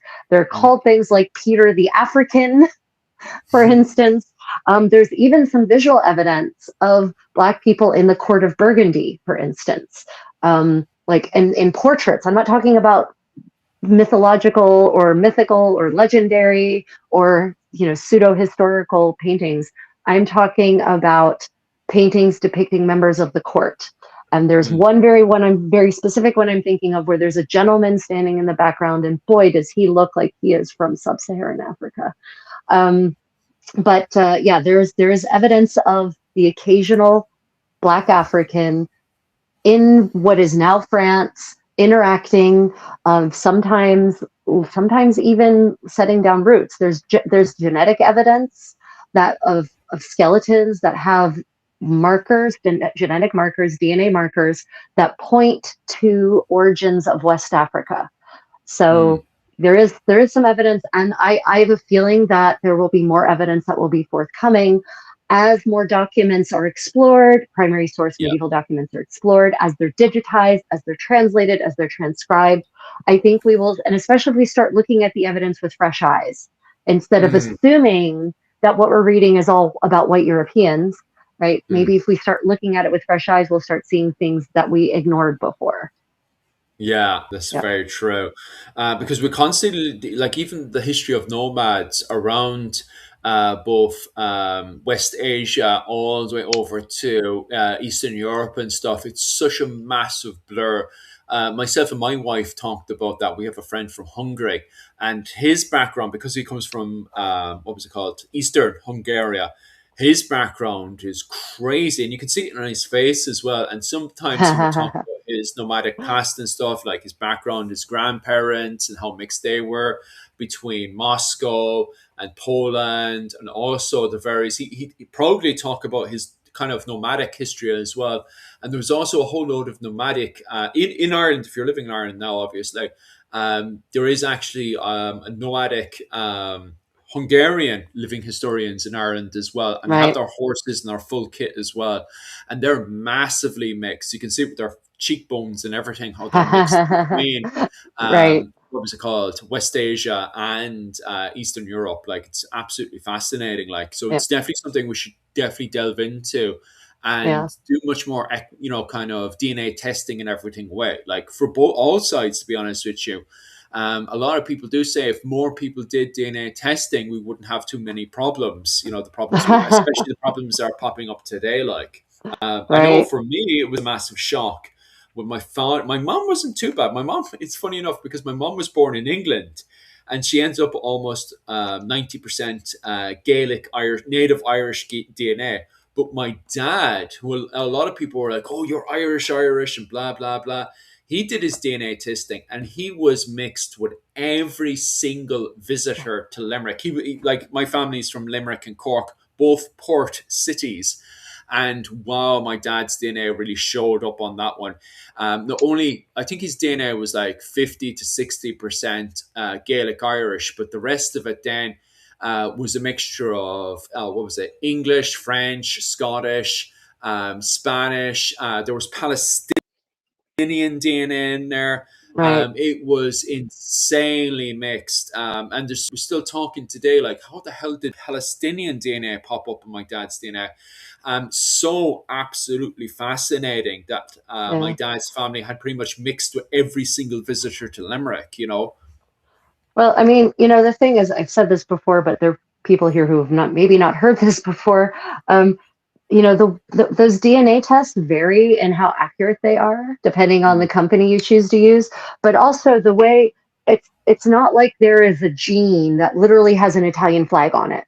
Yeah, Right. that's very true. So the way that these DNA tests work is that they've done studies, meta studies of genetics and what genetics are prevalent and what genetic markers, specifically, they're looking for specific markers, are Mm. prevalent in specific populations. And so, yes, the marker that showed up in your dad's blood might be primarily associated with Palestinians, whatever that means for them. But it might not actually mean that you have an ancestor from what is now called Palestine or what was called Palestine. It could just Yeah. be a freak that one of your ancestors or in your ancestry someone has this marker. They just Mm. happen to have this marker, but they're still from Ireland or from Yeah. Western Europe. Right. So I just want people to be clear about that. These DNA tests are not as cut and dried as we've been led to believe they are. Remember that. Yeah, there was a good comment. Caveman. Damn it, we lost it. Caveman. Speaking of Africa, Africa had empires like Mali and Ethiopia, absolutely. Yes. Plus Great Zimbabwe. By the way, everyone, if you aren't familiar with Great Zimbabwe, go look it up. And damn it keeps me. During these eras, and of course the different caliphates along the north coast, all rich with culture and history. Caveman, 100%. Plus, Spain in this era, the Iberian Peninsula in the Middle Ages, is massively a crossroads between Africa and Europe. I mean, literally, look at a map. you could swim from the Iberian Peninsula to North Africa if you're a good enough swimmer, right? It's not that far. So especially if you kind of stop along the Rock of Gibraltar, you head out from Gibraltar, right? So the Iberian Peninsula in this era, in the Middle Ages, starting from the Roman Empire, by the way, is a mixed bag ethnically. The Roman Empire was also a very colorful empire where you had scattered all throughout the empire people who were from sub-Saharan Africa, people who were from Northern Africa, living in places that were not Africa and having children and leading lives, because that's the way the Roman Empire worked. Mm. And that that's already there in place in Hispania, as it was called in the Roman Empire, when the Visigoths come in and take over, and then when the Moors, when the Arabs invade, as part of the big advancement, the March of Islam in the end of the sixth and the early seventh centuries, right? They bring up with them a lot of different peoples from Africa, not just Arabs, not just Berbers, but also sub-Saharan Africans. And then that just continues. Those trade routes continue from Mali, from Ethiopia, going up into the Iberian Peninsula. There's people with very, very dark skin documented all throughout the Middle Ages in Christian kingdoms on the Iberian Peninsula. And in the 15th century, we have evidence of lots of Black people in the Iberian Peninsula in the 15th century. And at that point, you see the rise of Black slavery as a much bigger phenomenon than it had been before. So yeah, there are absolutely Black people in Europe in the Middle Ages. Sorry, everyone. I know you want us to be perfectly white, but we weren't. Now, I would never argue and say that it was 50% of the population or any large overall that Black people represented a major part of the population. I haven't seen evidence of that, but there were Black people present in various places, especially places that had trading ports. Yes, because I was about to say that to bring us back in, that the southern part of France, especially ones that were connected with the Crusades that was going on, connected into the large Mediterranean Sea, would have people from all over North Africa and the Middle East traveling into those ports because of the fact that France was so connected to the Crusades going into the High Middle Ages. So, yeah, I would say that maybe, well, except for when you have all these invasions and piracy coming in from the Caliphate into the Frankish areas at the time during the early medieval period. But then once we go into the High Middle Ages, it flips around again. And those ports in the south of France aren't repelling foreigners out. They're bringing foreigners in because now France is pulling, because of the success of the Crusades from a Frankish perspective, they're now pulling these people over to the southern ports of France, which even today, those southern ports in France are massively diverse, very, very diverse. Yes, they are. And that could lead us into dangerous modern politics. So back to the Middle Ages. Oh yeah, it's that rolling backwards. I mean, so a comment is it should be remembered that someone from Ireland may have moved to Palestine, Israel. Also that, I mean, there's lots of ways that DNA markers can move around, or there's reasons they may or may not show up. Well, just to stay on that topic of the movement of Crusaders and stuff, the Knights Hospitallers were actually based in Limerick, where my family is from as well. So it could be in the realm of possibility because, what was it, my grandfather's side, he was very much connected in with the merchants of Limerick and Cork and actually made a fortune during that period and stuff. And it could be the fact that, way early on, he may have been connected with the Knights Hospitallers and stuff, but we just don't know right now. Maybe in the future we could go back and use DNA to kind of travel back and see the memories and thoughts of our ancestors. You never know. Right. Laurie has a really Laurie, one of my super followers, has a really good comment. She says, I hear a lot of people say they're descendants of Vikings because they have Scandinavian DNA, but actually, as she points out, the ancestry tests don't go back that far. Like they only go back like 300 years. So yeah, you're not going back to ancient ancestry, right? So that's something else. That's interesting. All right, because the way people talk, you see, I haven't actually done my DNA testing, and I was assuming by the way people were talking these days that it did in fact go back that far. But the fact that you say it only goes back 300 years, God, yeah, it really kind of shoots down the idea of a lot of people. So that means the majority of people who I know I'm taking, pretty much kicking the teeth in from a lot of Canadians and Americans. So I do apologize if I hurt anyone's feelings, but that does kind of nail down the idea that the majority of people who are descended from Denmark and Norway were sort of just farmers and peasants. Right. or Yeah. immigrating to Canada and I've America. yeah, on my dad's side of the family, I'm peasant stock all the way, baby. Like I'm not trying to be offensive. Like the majority of my family most likely were peasants as well. Like, but Yeah. yeah, it's funny because a lot of people who are claiming that, oh my, I come from the ancestors of great Vikings. If it's true that you were saying that this DNA only goes back 300 years, most likely the fact that you had to immigrate from Denmark and Norway over shows that most likely your family weren't pirates. They were Yeah. probably just peasants trying to get by until these great industrial revolutions started to kick off, and then you were straight, over on the boat to America and Canada. So it's quite funny, like. And I'm not saying there's anything wrong with it. My hands are up there. Like a good chunk of my family were most likely peasants. And I remember one academic saying, like, especially if you were living in medieval France and stuff, the likelihood of you surviving, even as a noble and knight on the battlefield, was actually quite slim compared to a peasant who's just on the farm, minding his own business, having 8 or 10 kids, And Right. when you look Yeah. at it from that perspective, when you have a peasant who's having 10 kids each, every go, and a knight who's on a battlefield being chopped up, who has the better chance of survival? Right.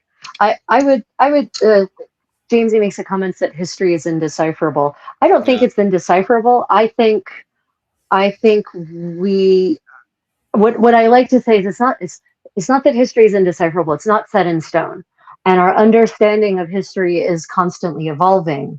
So I don't know if it's indecipherable from the sense of the historical record is not complete. I will agree with that 100%. It's not. Yeah.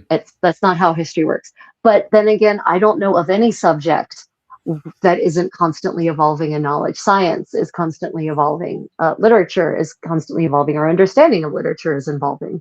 So I wouldn't necessarily agree that history is indecipherable. What do you think, Philip? I think we need more evidence, more study and more evidence before I'll make a comment like that one. It depends on the subject you're talking about, to be honest with you, because there's parts of it where I would say, yeah, I could see that, but then there's other parts where I could see if we just got a little more evidence.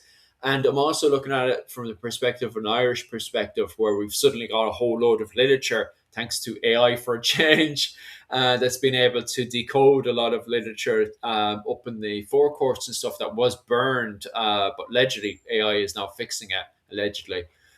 So hopefully we can find out much more information. Plus, Ireland still has so much more archaeological work to do, so we can get that bigger picture of what was happening in Ireland, especially during the early medieval period up to the Renaissance and stuff. So we'll see, we'll see. I mean, History is complex. it is 100%. No, Mm. no arguments there. And I think that's why one of the reasons I love history is because it isn't black and white. It isn't set in stone.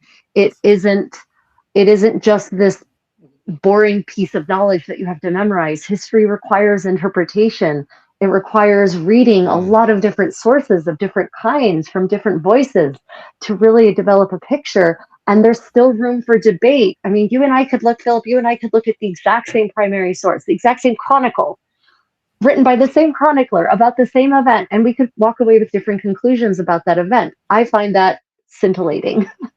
Yeah, yeah, which we do from time to time. You have your interpretation, and I have my interpretation, and we would have that because I come at it from a very Irish perspective, and yet you come at it from a very kind of European, Florentine, kind of Burgundy interpretation of what's going on in history. You look at it from a clothing perspective. I look at it from a big, political, military perspective. But on top of that as well, it's quite handy because I'll see something, I'll say my thoughts, and I'll be like, Rachel, what do you think of A, B, and C? And then you will fully open up about your interpretation as well. And although I'll think to myself, going, "Nah, Rachel, you're wrong," I still kind of accept it as well, because you have a completely different view and perspective, from different situations. It's like the Yep. example of the car that crashes into the wall. I have, my perspective from my side of the road. Rachel has her perspective from her side of the road. And it's a great thing that my wife, who's an archaeologist, who specializes in both Japanese and in Irish archaeology, she has her own perspective as well, which gives me a completely different view. I've often gone to dinner after one of our live broadcastings and stuff, and then I'll ask Yuki, "What do you think of what I said or what Rachel said?" And she'll turn around and says, "Well, actually, I think," and then she'll spend the next 2 or 3 hours talking about, what we thought, and I'll finish the conversation with Yuki thinking, "God, I think me and Rachel were completely wrong about her interpretation because of the way that Yuki comes about it when she's answering." Because my wife has a completely different view than the two of us. But that's because my wife looks more at where Rachel looks more at the clothing. I look at more at the bigger, grander scale. My wife looks at the object itself and she says, "Okay, how can this guy make this object? How does this object work?" Like, you wouldn't believe the detail my wife can go into when it goes into finds, and how precise my wife is. Like, my wife knows that item works for sure because of A, B, and C. Which completely alters the overall effect, Yep. Yep. No, that's one of the reasons you keep saying I come at this from fashion. Philip, fashion is just one of the very small things I focus on in life. That's what you think I focus on, but I'm actually much more interested in the whole picture of daily life and the practical aspects of life, like especially the living history side of things. Oh yeah. Yeah, I'm definitely I'm more of the Yuki side of, here's how this object could have been made and here's how it would have been used. And here's why it can't be used for that thing that archaeologists said it could be, because I tried it and it didn't work. Yeah. These theoretical archaeologists need to actually get out and try some of these items they excavate. Anyway, especially for archaeology. There's a very good question that just popped up there. Were serfs slaves? Slaves is a funny one for serfs, I think. But regardless, I'll actually say it the way it was originally written, which is, were serfs slaves or tied to the land? Do you mean were serfs like slaves who were tied to the land? I think that's what you're trying to ask. And I wouldn't say, from my perspective, now Rachel would know it more than I do because I look at it from more of an Irish perspective, where the Irish are more free to walk around Ireland than what you would see in France, where you've got literal laws tying people to the land. In Ireland, they do try that from time to time, and the church kind of does get that working. The Normans, on the other hand, and the Gaelic Irish, it's sort of more of the man with the biggest stick. So I won't be going into too much detail about that one. In France, when it comes down to tying people to the land, I have the perspective it's different to slavery. Serfdom is different to slavery. Would I be right in saying that, Rachel, in France? I mean, yeah, yeah. So I guess we have to get to the definition of what is a slave. Yeah. Versus, and I feel like Socrates here, posing questions that have no real answer. Yeah. So technically those serfs are not slaves. They are peasants that are tied to a specific piece of land. But some people, gosh knows, Americans would say, well, that makes them a slave because they're not allowed, they don't have freedom of movement. Okay, well, if your only definition of slavery is that they don't have freedom of movement, then I guess they're slaves. Yeah. But instead of saying, well, are they slaves or are they not, I think it's better to say what they were in terms of definition, which is they were a peasant who is tied to a specific piece of land. And in many cases, they had to pay a rent to work that land. And by rent, I don't mean a monthly cash settlement. I mean, like they had to pay a certain amount of their produce to the lord, their landlord, even if their landlord wasn't a lord, because it could be the church. That basically covered was the fee for allowing them to work the land. But they didn't. That's a myth about serfdom, is that, oh, well, the serfs just had to give everything that they made to the lord. No, they got to keep a reasonable portion of it for the most part.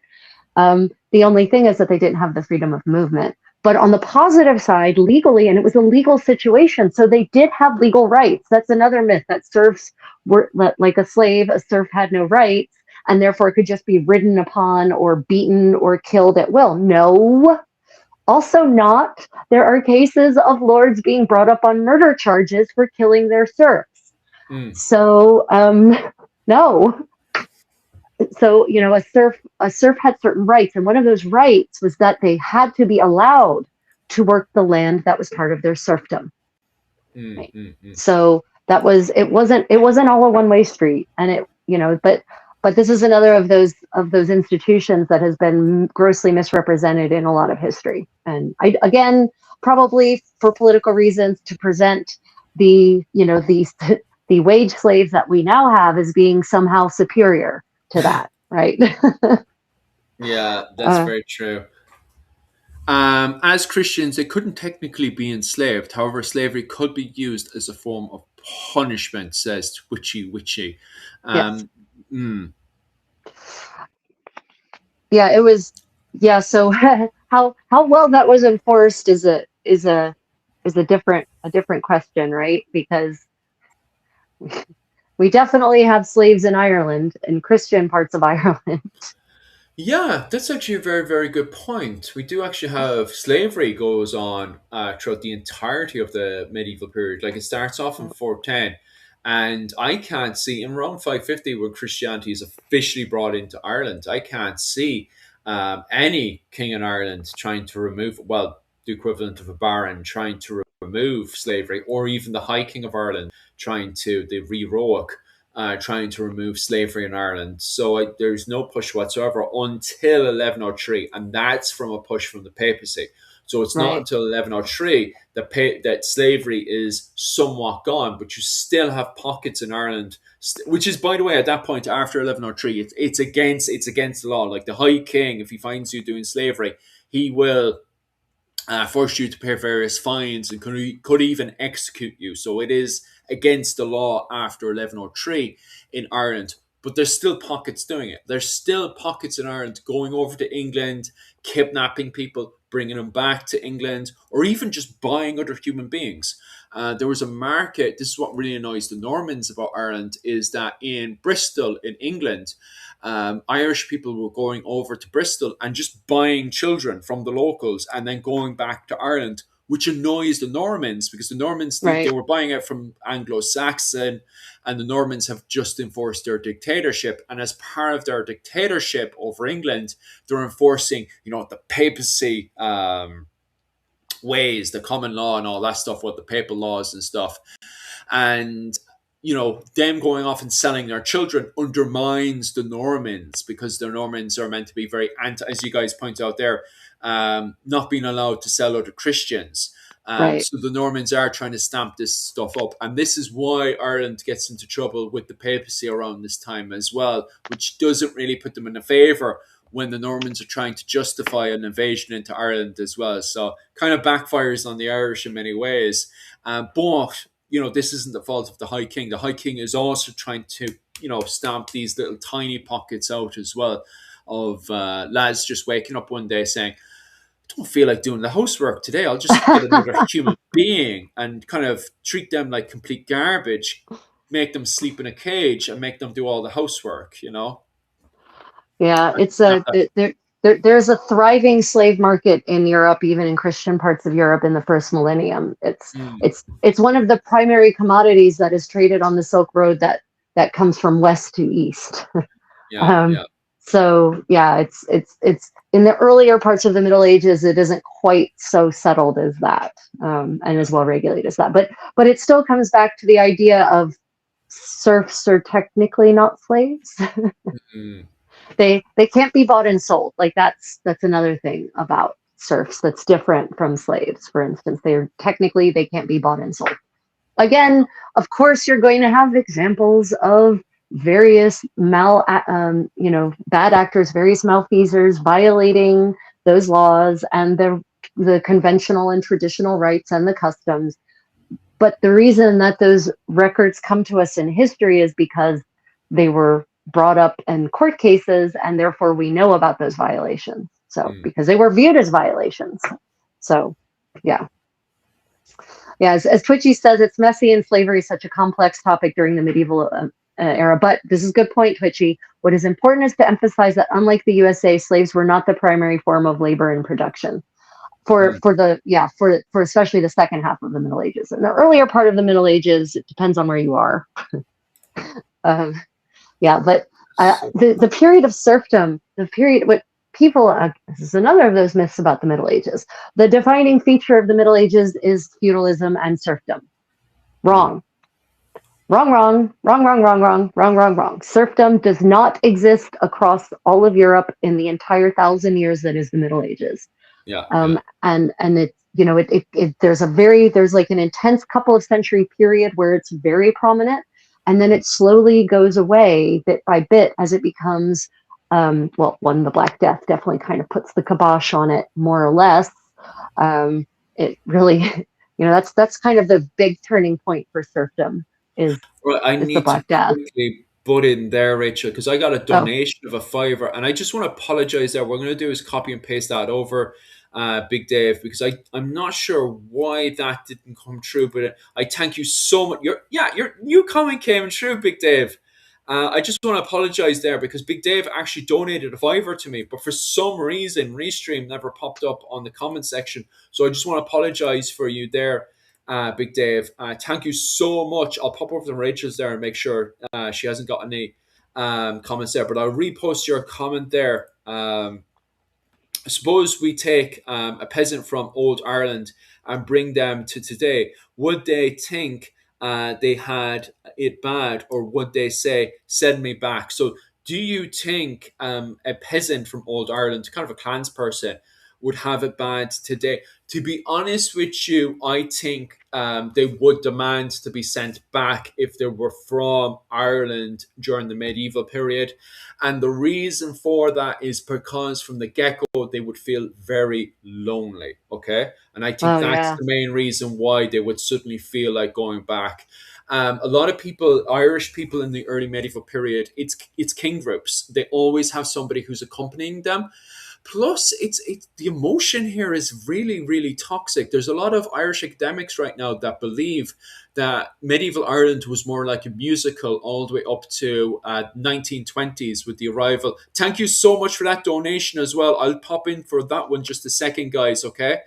Thank you so much for that donation. I just want to answer this question first. But yeah, I do believe that they would look to be sent back because of the fact that they would feel very lonely, very isolated, because of the lack of the feel of a king group, constantly having people around them to talk to. You're talking about 10 people at a time that they would have communicated with. And also on top of that as well, the feeling of not being able to express their emotions. A lot of academics today believe it was like a musical in Ireland all the way up to the 1920s until the radio. A lot of academics now believe that the radio killed people expressing themselves from the moment they woke up. So a lot of people believe from the moment people woke up, they started singing. And they would sing doing jobs, they would sing doing is that what you meant by it's like a musical? I was trying to figure out what you meant about it being like a musical. Yeah. Like, what is he talking about? Okay, you mean that life would have been more musical in general. Yeah. Okay, now I understand what you mean. I was imagining like choreographed pieces. Like you wake up in the morning and the first thing you do is a 5-person ballet. Right? Yeah. That year when the academics were describing it, because this was happening on Medieval Irish Podcast. If you haven't listened to Irish Medieval Podcast, definitely give it a go. It's absolutely brilliant. But when they were describing it as well, that's what I imagined of them waking up and the bird coming over tweaking and everybody getting up dancing and singing, which maybe not far off in many ways if they're describing it like that.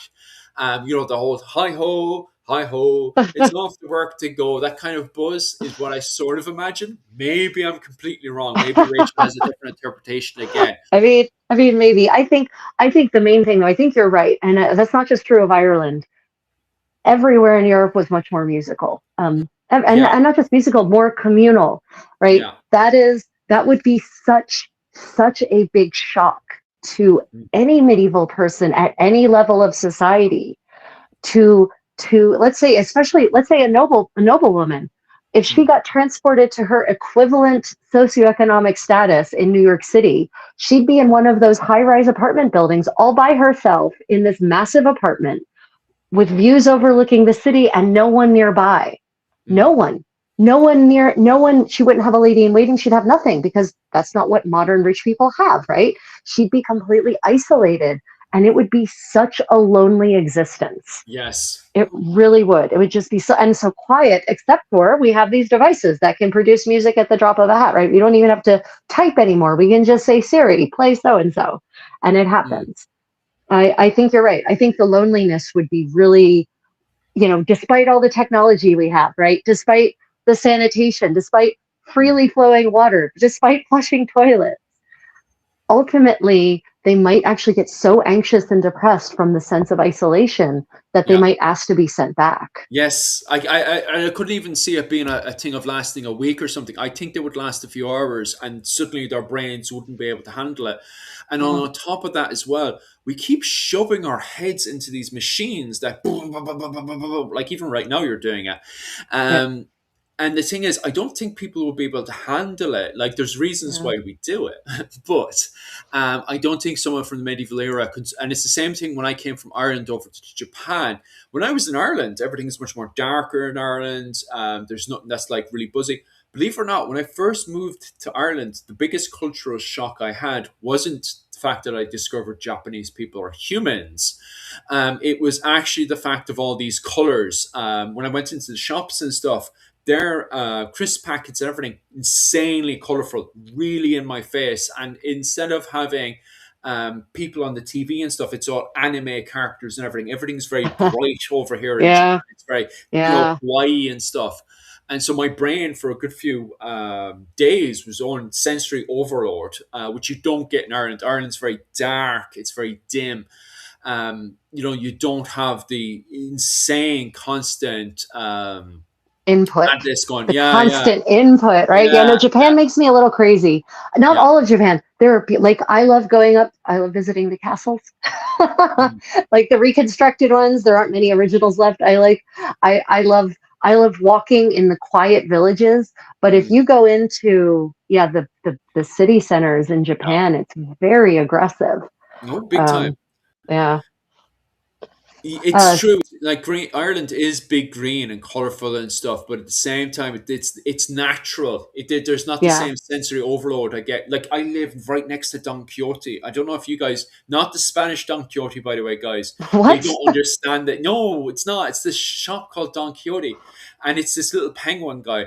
And the moment you go inside, it's just like they have a song and everything. The song goes blaring wild. Everyone knows this bloody song, and it's just like all these colors and these anime people, trying to sell you A, B, and C.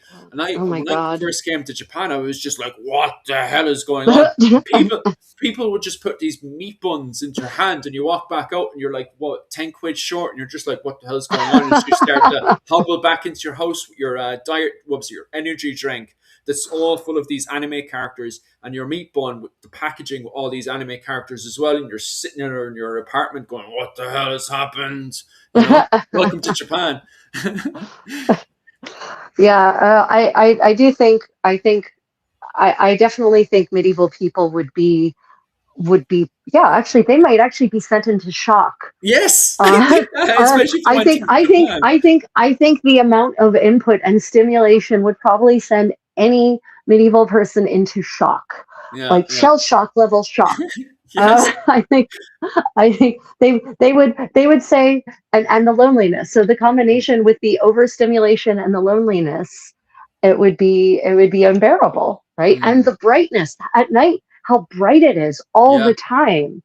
It never gets dark. The only people who still experience darkness in this world, okay, the North Koreans experience darkness because it's real dark there at night. They don't have electricity. The only people who really experience darkness are places without electrical grids, right? In the West, in the developed world, it's never dark. It's always light. There is always light. And, there are stories, there are French stories, bawdy French stories from the Middle Ages, whose entire plot point revolves around darkness, so dark that you can't see people in a home at night, in a city, right? It actually relies on a true cloak of darkness. Philip, can you imagine, you wake up in the middle of the night. Do you actually need to turn the light on to make your way to the bathroom? Not really. There's light pouring. I don't Say no. Go on. There's light pouring in through your window, right? Mm. It's from the street lights, from the light that's reflected from the sky, from the street lights. Unless you live in, Alaska, and then you might have actually the aurora borealis. Um, unless you live in a really remote part of the world, there's so much light pollution Oh, we just that have another these question popped up in there. Thanks. Have you heard of an event called the 14th of Mixa? I apologize if I butchered mo that one. mo Mo. mo mo Mo. mo. Is it really Yeah, how you like pronounce it? like bowl. If it's in France, it's mo, like Ah, bowl. the 14th Mo towards towards towards the the end end. of the Holy Wars in the 1456. So Tomikor. First off, thank you for that super chat. Really appreciate it. Um, Mm, 16th century. I know, not my strong suit. The 16th century depresses me. Does it uh, depress you, Philip? The 16th century depresses me. The yeah, wars, that's the point. the wars of religion, Uh, the way things are going in the New World is really ugly. Like the way the native the first peoples are treated there by the Spaniards. Holy shit! Um, and the Portuguese. It's really bad. So I'm afraid I do not know about the 14 of Mo. I am so sorry. My focus is 15th century history and prior mostly. mm. Yeah. Yeah, I'm assuming you're talking about the holy wars that are happening with the Ottoman Empire and if that's happening around the Mediterranean Sea. Because I know at that point, the Crusaders had been booted out of the Jerusalem region and stuff and had now been Oh, long on the time ago. islands and Yeah. stuff. By Yeah, by by that point, you've got the Knights of Rhodes, right? yeah. Excuse me. By that point, you've got the Knights Hospitaller in Malta, Mm, right? They have basically set up Malta because they fled to Malta because they're evicted from Rhodes by the Ottomans. So yeah, yeah, if you're talking about those holy wars, yeah, not unfortunately not so much. yeah. 16th Uh, century is depressing.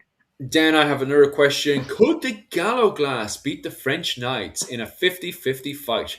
That would actually depend on where you're doing that fight. If you're doing that fight in France Yeah. or in the southeast of the island of Ireland, those French Knights are just going to smash through your Gallo Glass formations. They're not going to survive too long. However, if you're going to do that fight up in the northwest of the island of Ireland, yeah, I could imagine. And it also depends on what era you're talking about. Are you talking about knights from the High Middle Ages? Are you talking about knights from the late medieval period? Yeah. But as a common rule, it depends on the territory. The Gallo Glass and the French Knights, they really dominate depending on the territory itself. And also, like longbow men for a very long time in the late medieval period dominate French Knights. But then as you go into the Renaissance, with the introduction of better cannons, better tactics around, what was it called, crossbowmen, as we were talking about earlier, and even better armor for the cavalry of the French Knights. The French Knights eventually just be able to smash through English longbow as they move into the period of the Italian wars and stuff. So it really depends on what period you're talking about, because even the Gallo Glass continue to develop and change. But even what they're deployed for, like as you point out there, I'm assuming you're talking about the High Middle Ages, because the Gallo Glass are very focused in the High Middle Ages fighting knights.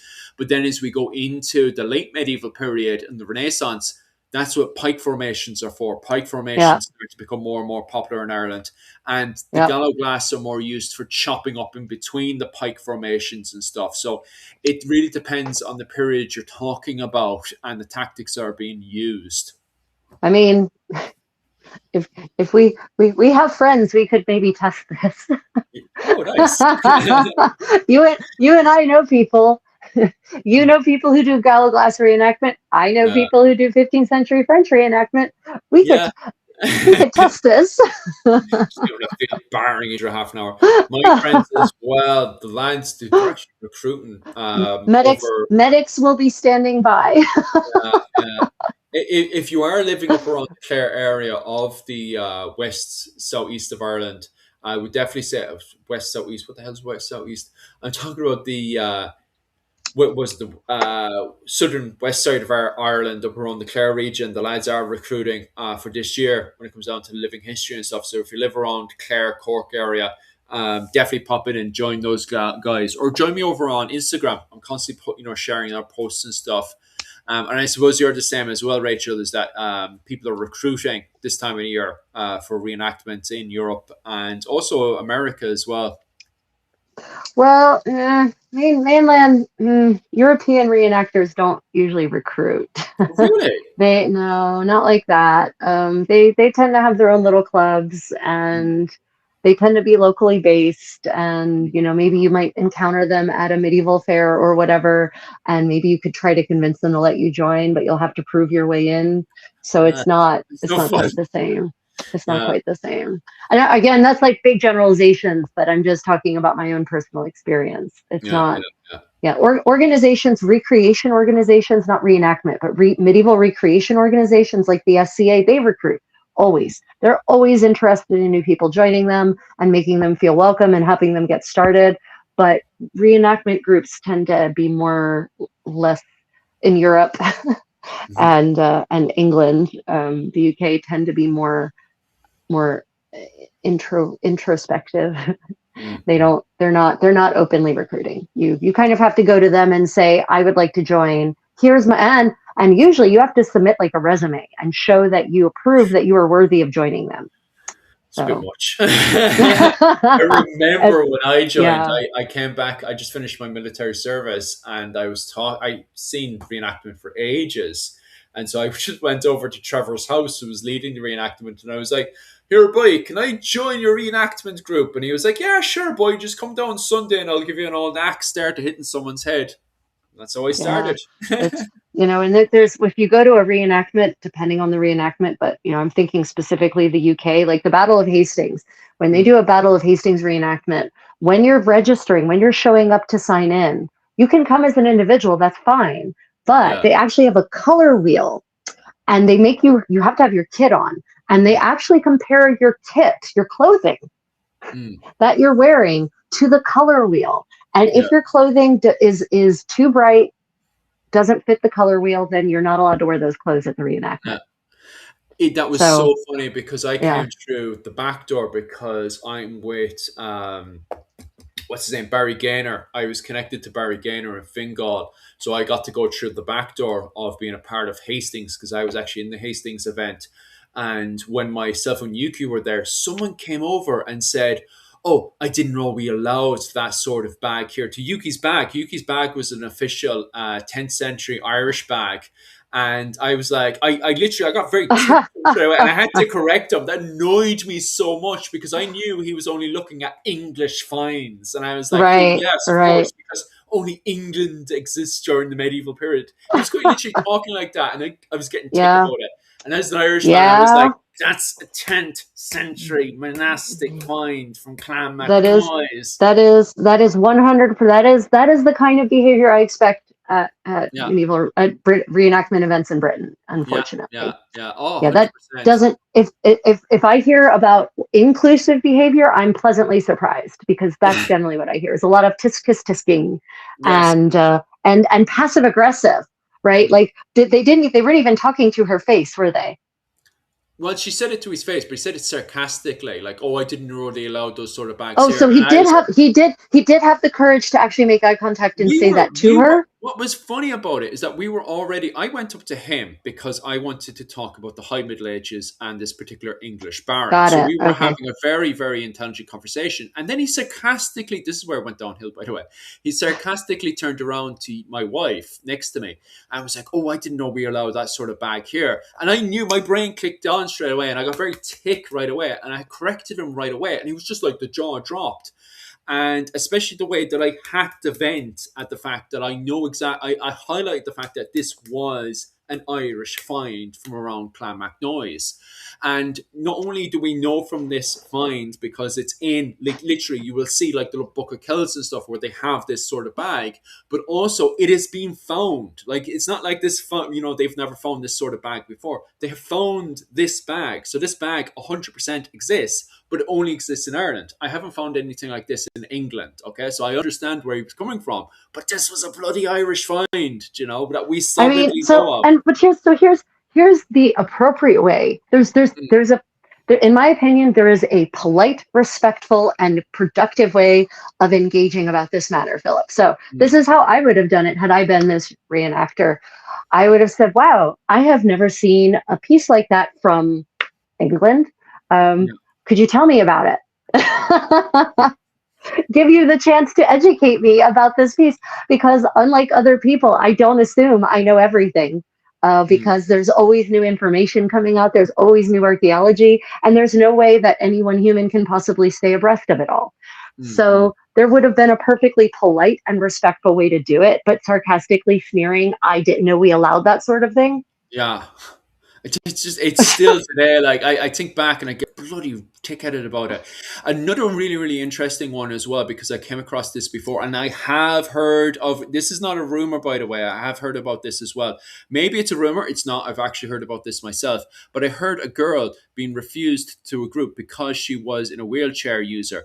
I get the modern wheelchairs and all that stuff, right? This doesn't just annoy myself. This has gone off to annoy other living historian reenactment groups as well. And it annoys my living history group as well. So that's not a rumor. There were actually groups. I'm not sure who this was, but it caused fighting between Polish groups as well. The Polish don't like this behavior, right? So if you're in Poland, they don't like this behavior as well. The Polish reenactment groups will build you a chair or build a chair around your wheelchair, okay, which they have done in the past. So the Polish groups do allow people in wheelchairs, and they will get very tick and angry because there is groups, not Polish themselves, but other groups in Europe that have refused some of their members to take part, and they themselves as a full-on group refuse to go to it. Now the Polish are a different breed altogether, because they have a thing called the Wolin Festival, which has gone on, it originates all the way back 1,000 years, and it's the same villages that are very close to by that meet up, and they have been fighting each other for years and years and years, and it has gone from physical violence to living history violence, but it's all full contact as well. So they have they get themselves blunt swords and shields. Actual swords, by the way, start whacking each other full force, and it's the same with the axes and stuff. It's nice. One of the toughest reenactments. I've heard of this, and it's gruesome. Yes, it is. It is. There is something a little wrong in their heads. Yes. Because it's still, if you're right, it's still actually technically a hobby. They're doing this. They're doing this. But you sound so much more intelligent than what you are wearing. Really, Lemon? Okay, interesting. Are you talking about me now or what? I don't get that joke. Lemon, are you talking about my replica medieval clothing from the 15th century worn by women for a good 50 years? I didn't realize that clothing could indicate intelligence. Did you, Philip? I have no clue. I don't know. I don't get the joke. Maybe that's where we were living at. I don't know. But Laurie's point is, like, it's a really good one. There are absolutely reenactment groups who won't let you in if you're in a wheelchair. And okay, so here's the thing. Okay, so there's a difference between a reenactment. That is, let's say, the Battle of Towson, 1470, right? 1471.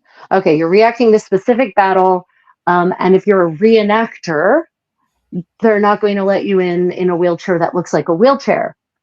But that doesn't mean you can't attend the reenactment. It just means you're not going to be one of the actual reenactors. But like you said, that group in Poland has a solution. The solution is that they're going to build this thing around your wheelchair your modern wheelchair. So you still have your modern wheelchair, right? And your modern wheelchair will still function, and this thing is going to be built around it that's going to make it look super cool. Right? Yes. Like that. That's what they do in Poland. That is a perfectly reasonable assumption. But to me, that's a reenactment is a different beast than a living history event. Okay.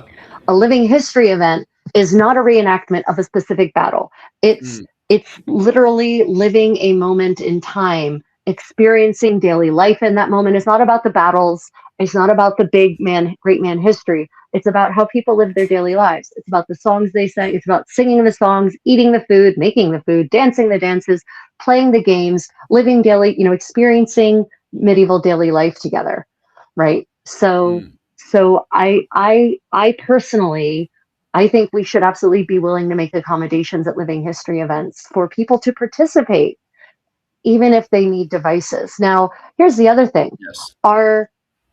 We shouldn't expect that someone who's in a wheelchair should have to invest $2,000 or $3,000 into a Yeah. wheelchair cover to be able to participate. I don't. That's not. I don't agree with that. I think that's bullshit. Yeah. On the other hand, if it's a private living history event, it's your own private event that you're hosting and sponsoring and funding. It's your event. You can do what you want with it. I don't personally agree with that level of exclusion. Yeah. Yeah, I'm not a huge fan of it as well. I think there should be means and ways to adapt around it depending on the circumstances. Like, for example, in Bohemia, Czech Republic today, they mostly just carry a lot of people around. I've seen on YouTube and stuff where they've had an event, there's a guy in a wheelchair, but then, they make him a part of the battle itself, not actually fighting in the battle, obviously, dragging him around the place, but have him as a noble or something on a horse at the side, on something. And then, when the actual event is happening, someone picks him up and brings him, over to where the event is and stuff. So he's a part of the event. There's always means and ways to adapt. It's not like people who were missing arms and legs didn't exist during the medieval period. There's solutions depending on what's going on. There's always a place to put somebody.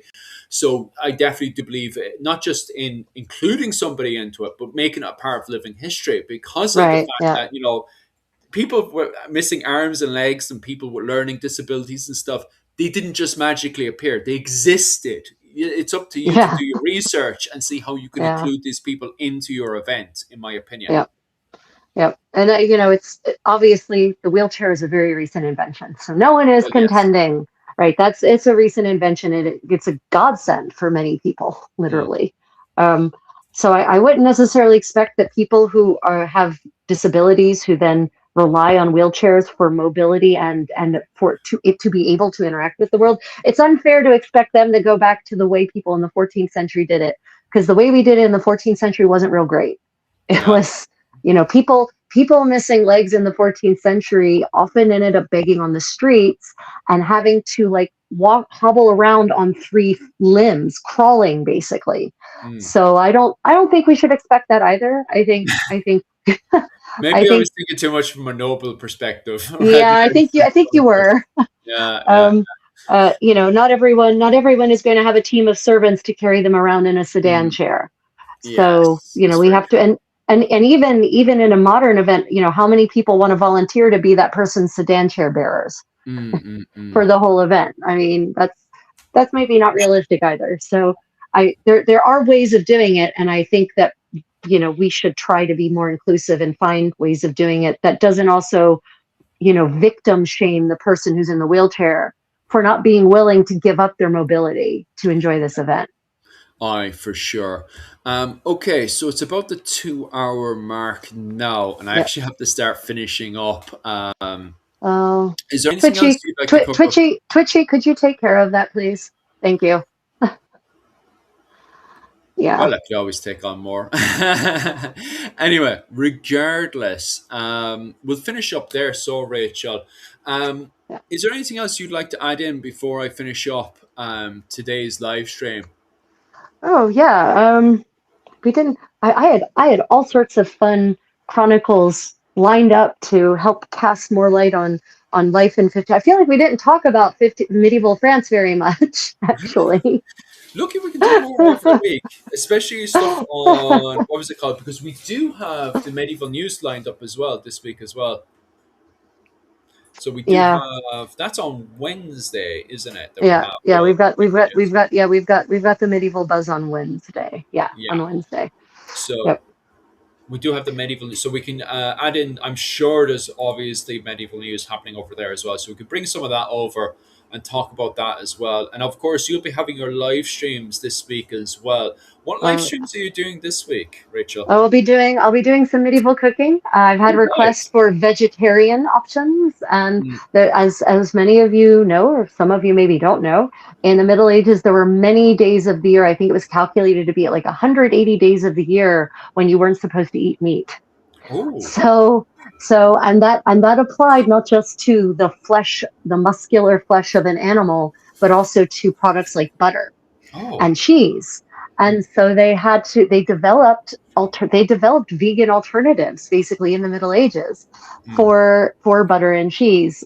So we're going to be exploring some vegetarian and even vegan foods in the Middle Ages. We're going to be looking at pies, although eggs, interestingly, didn't necessarily count as an animal product. Strangely, isn't that weird? Yeah, it's very funny. All right, like, Butter was out on a fish day, but eggs were okay. Who knows? mm. Who knows? Um, yeah, so I'll be doing cooking in the Middle Ages, and we'll be actually recreating a recipe from an original recipe. We'll read the original recipe together, and we'll make decisions on how we can take this vaguely worded, very not helpful medieval recipe and turn it into an actual modern dish. So Happy yeah, days. that's what we're going to be doing. Happy days. Yep. And also, I'll be live again on Wednesday with Rachel, where we'll be covering the old medieval buzz. So we'll be covering all of the news and everything that's really, really awesome. So definitely stay tuned with that one. Also, later on tomorrow for you guys, because you guys will be going to bed soon and stuff, unless you're in Ireland and you're already long in bed. Tomorrow I'll be over on Patreon, and there I'll be covering life in 13th century Ireland inside the Lordship of Ireland. So the regions controlled by the likes of the old French and the English, and what life was like for them. So if you're interested in 13th century Ireland, definitely head on to my Patreon at Irish Medieval History. Now, you can donate wherever you want to both my YouTube or my Patreon, but if you specifically want to go to those classes, definitely check that out. It's about 20 quid a month. Not that bad at all. Absolutely cheap compared to what you're getting, because that's classes every Sunday night. Every Sunday night, we'll be doing a class on Irish medieval history. So if you're interested in anything to do with that, definitely head on to my Patreon. Also, on top of that as well, and Rachel could definitely dive deeper into this, we're covering a GoFundMe on 15th century Irish clothing, which is clothing that has never been covered before. If you want to fund this project on both the research into 15th century Irish clothing and Rachel, who will be constructing this 15th century Irish ensemble, definitely head on to our GoFundMe at Help Recreate a 15th Century Irish Ensemble. I'll put the link into the comments section there. Yep. We're very excited about this. We're very excited that Philip will soon be able to join those of us in 15th century finery. Oh, aye. But other than that, guys, thanks very much, and Slán go bhaile. See you.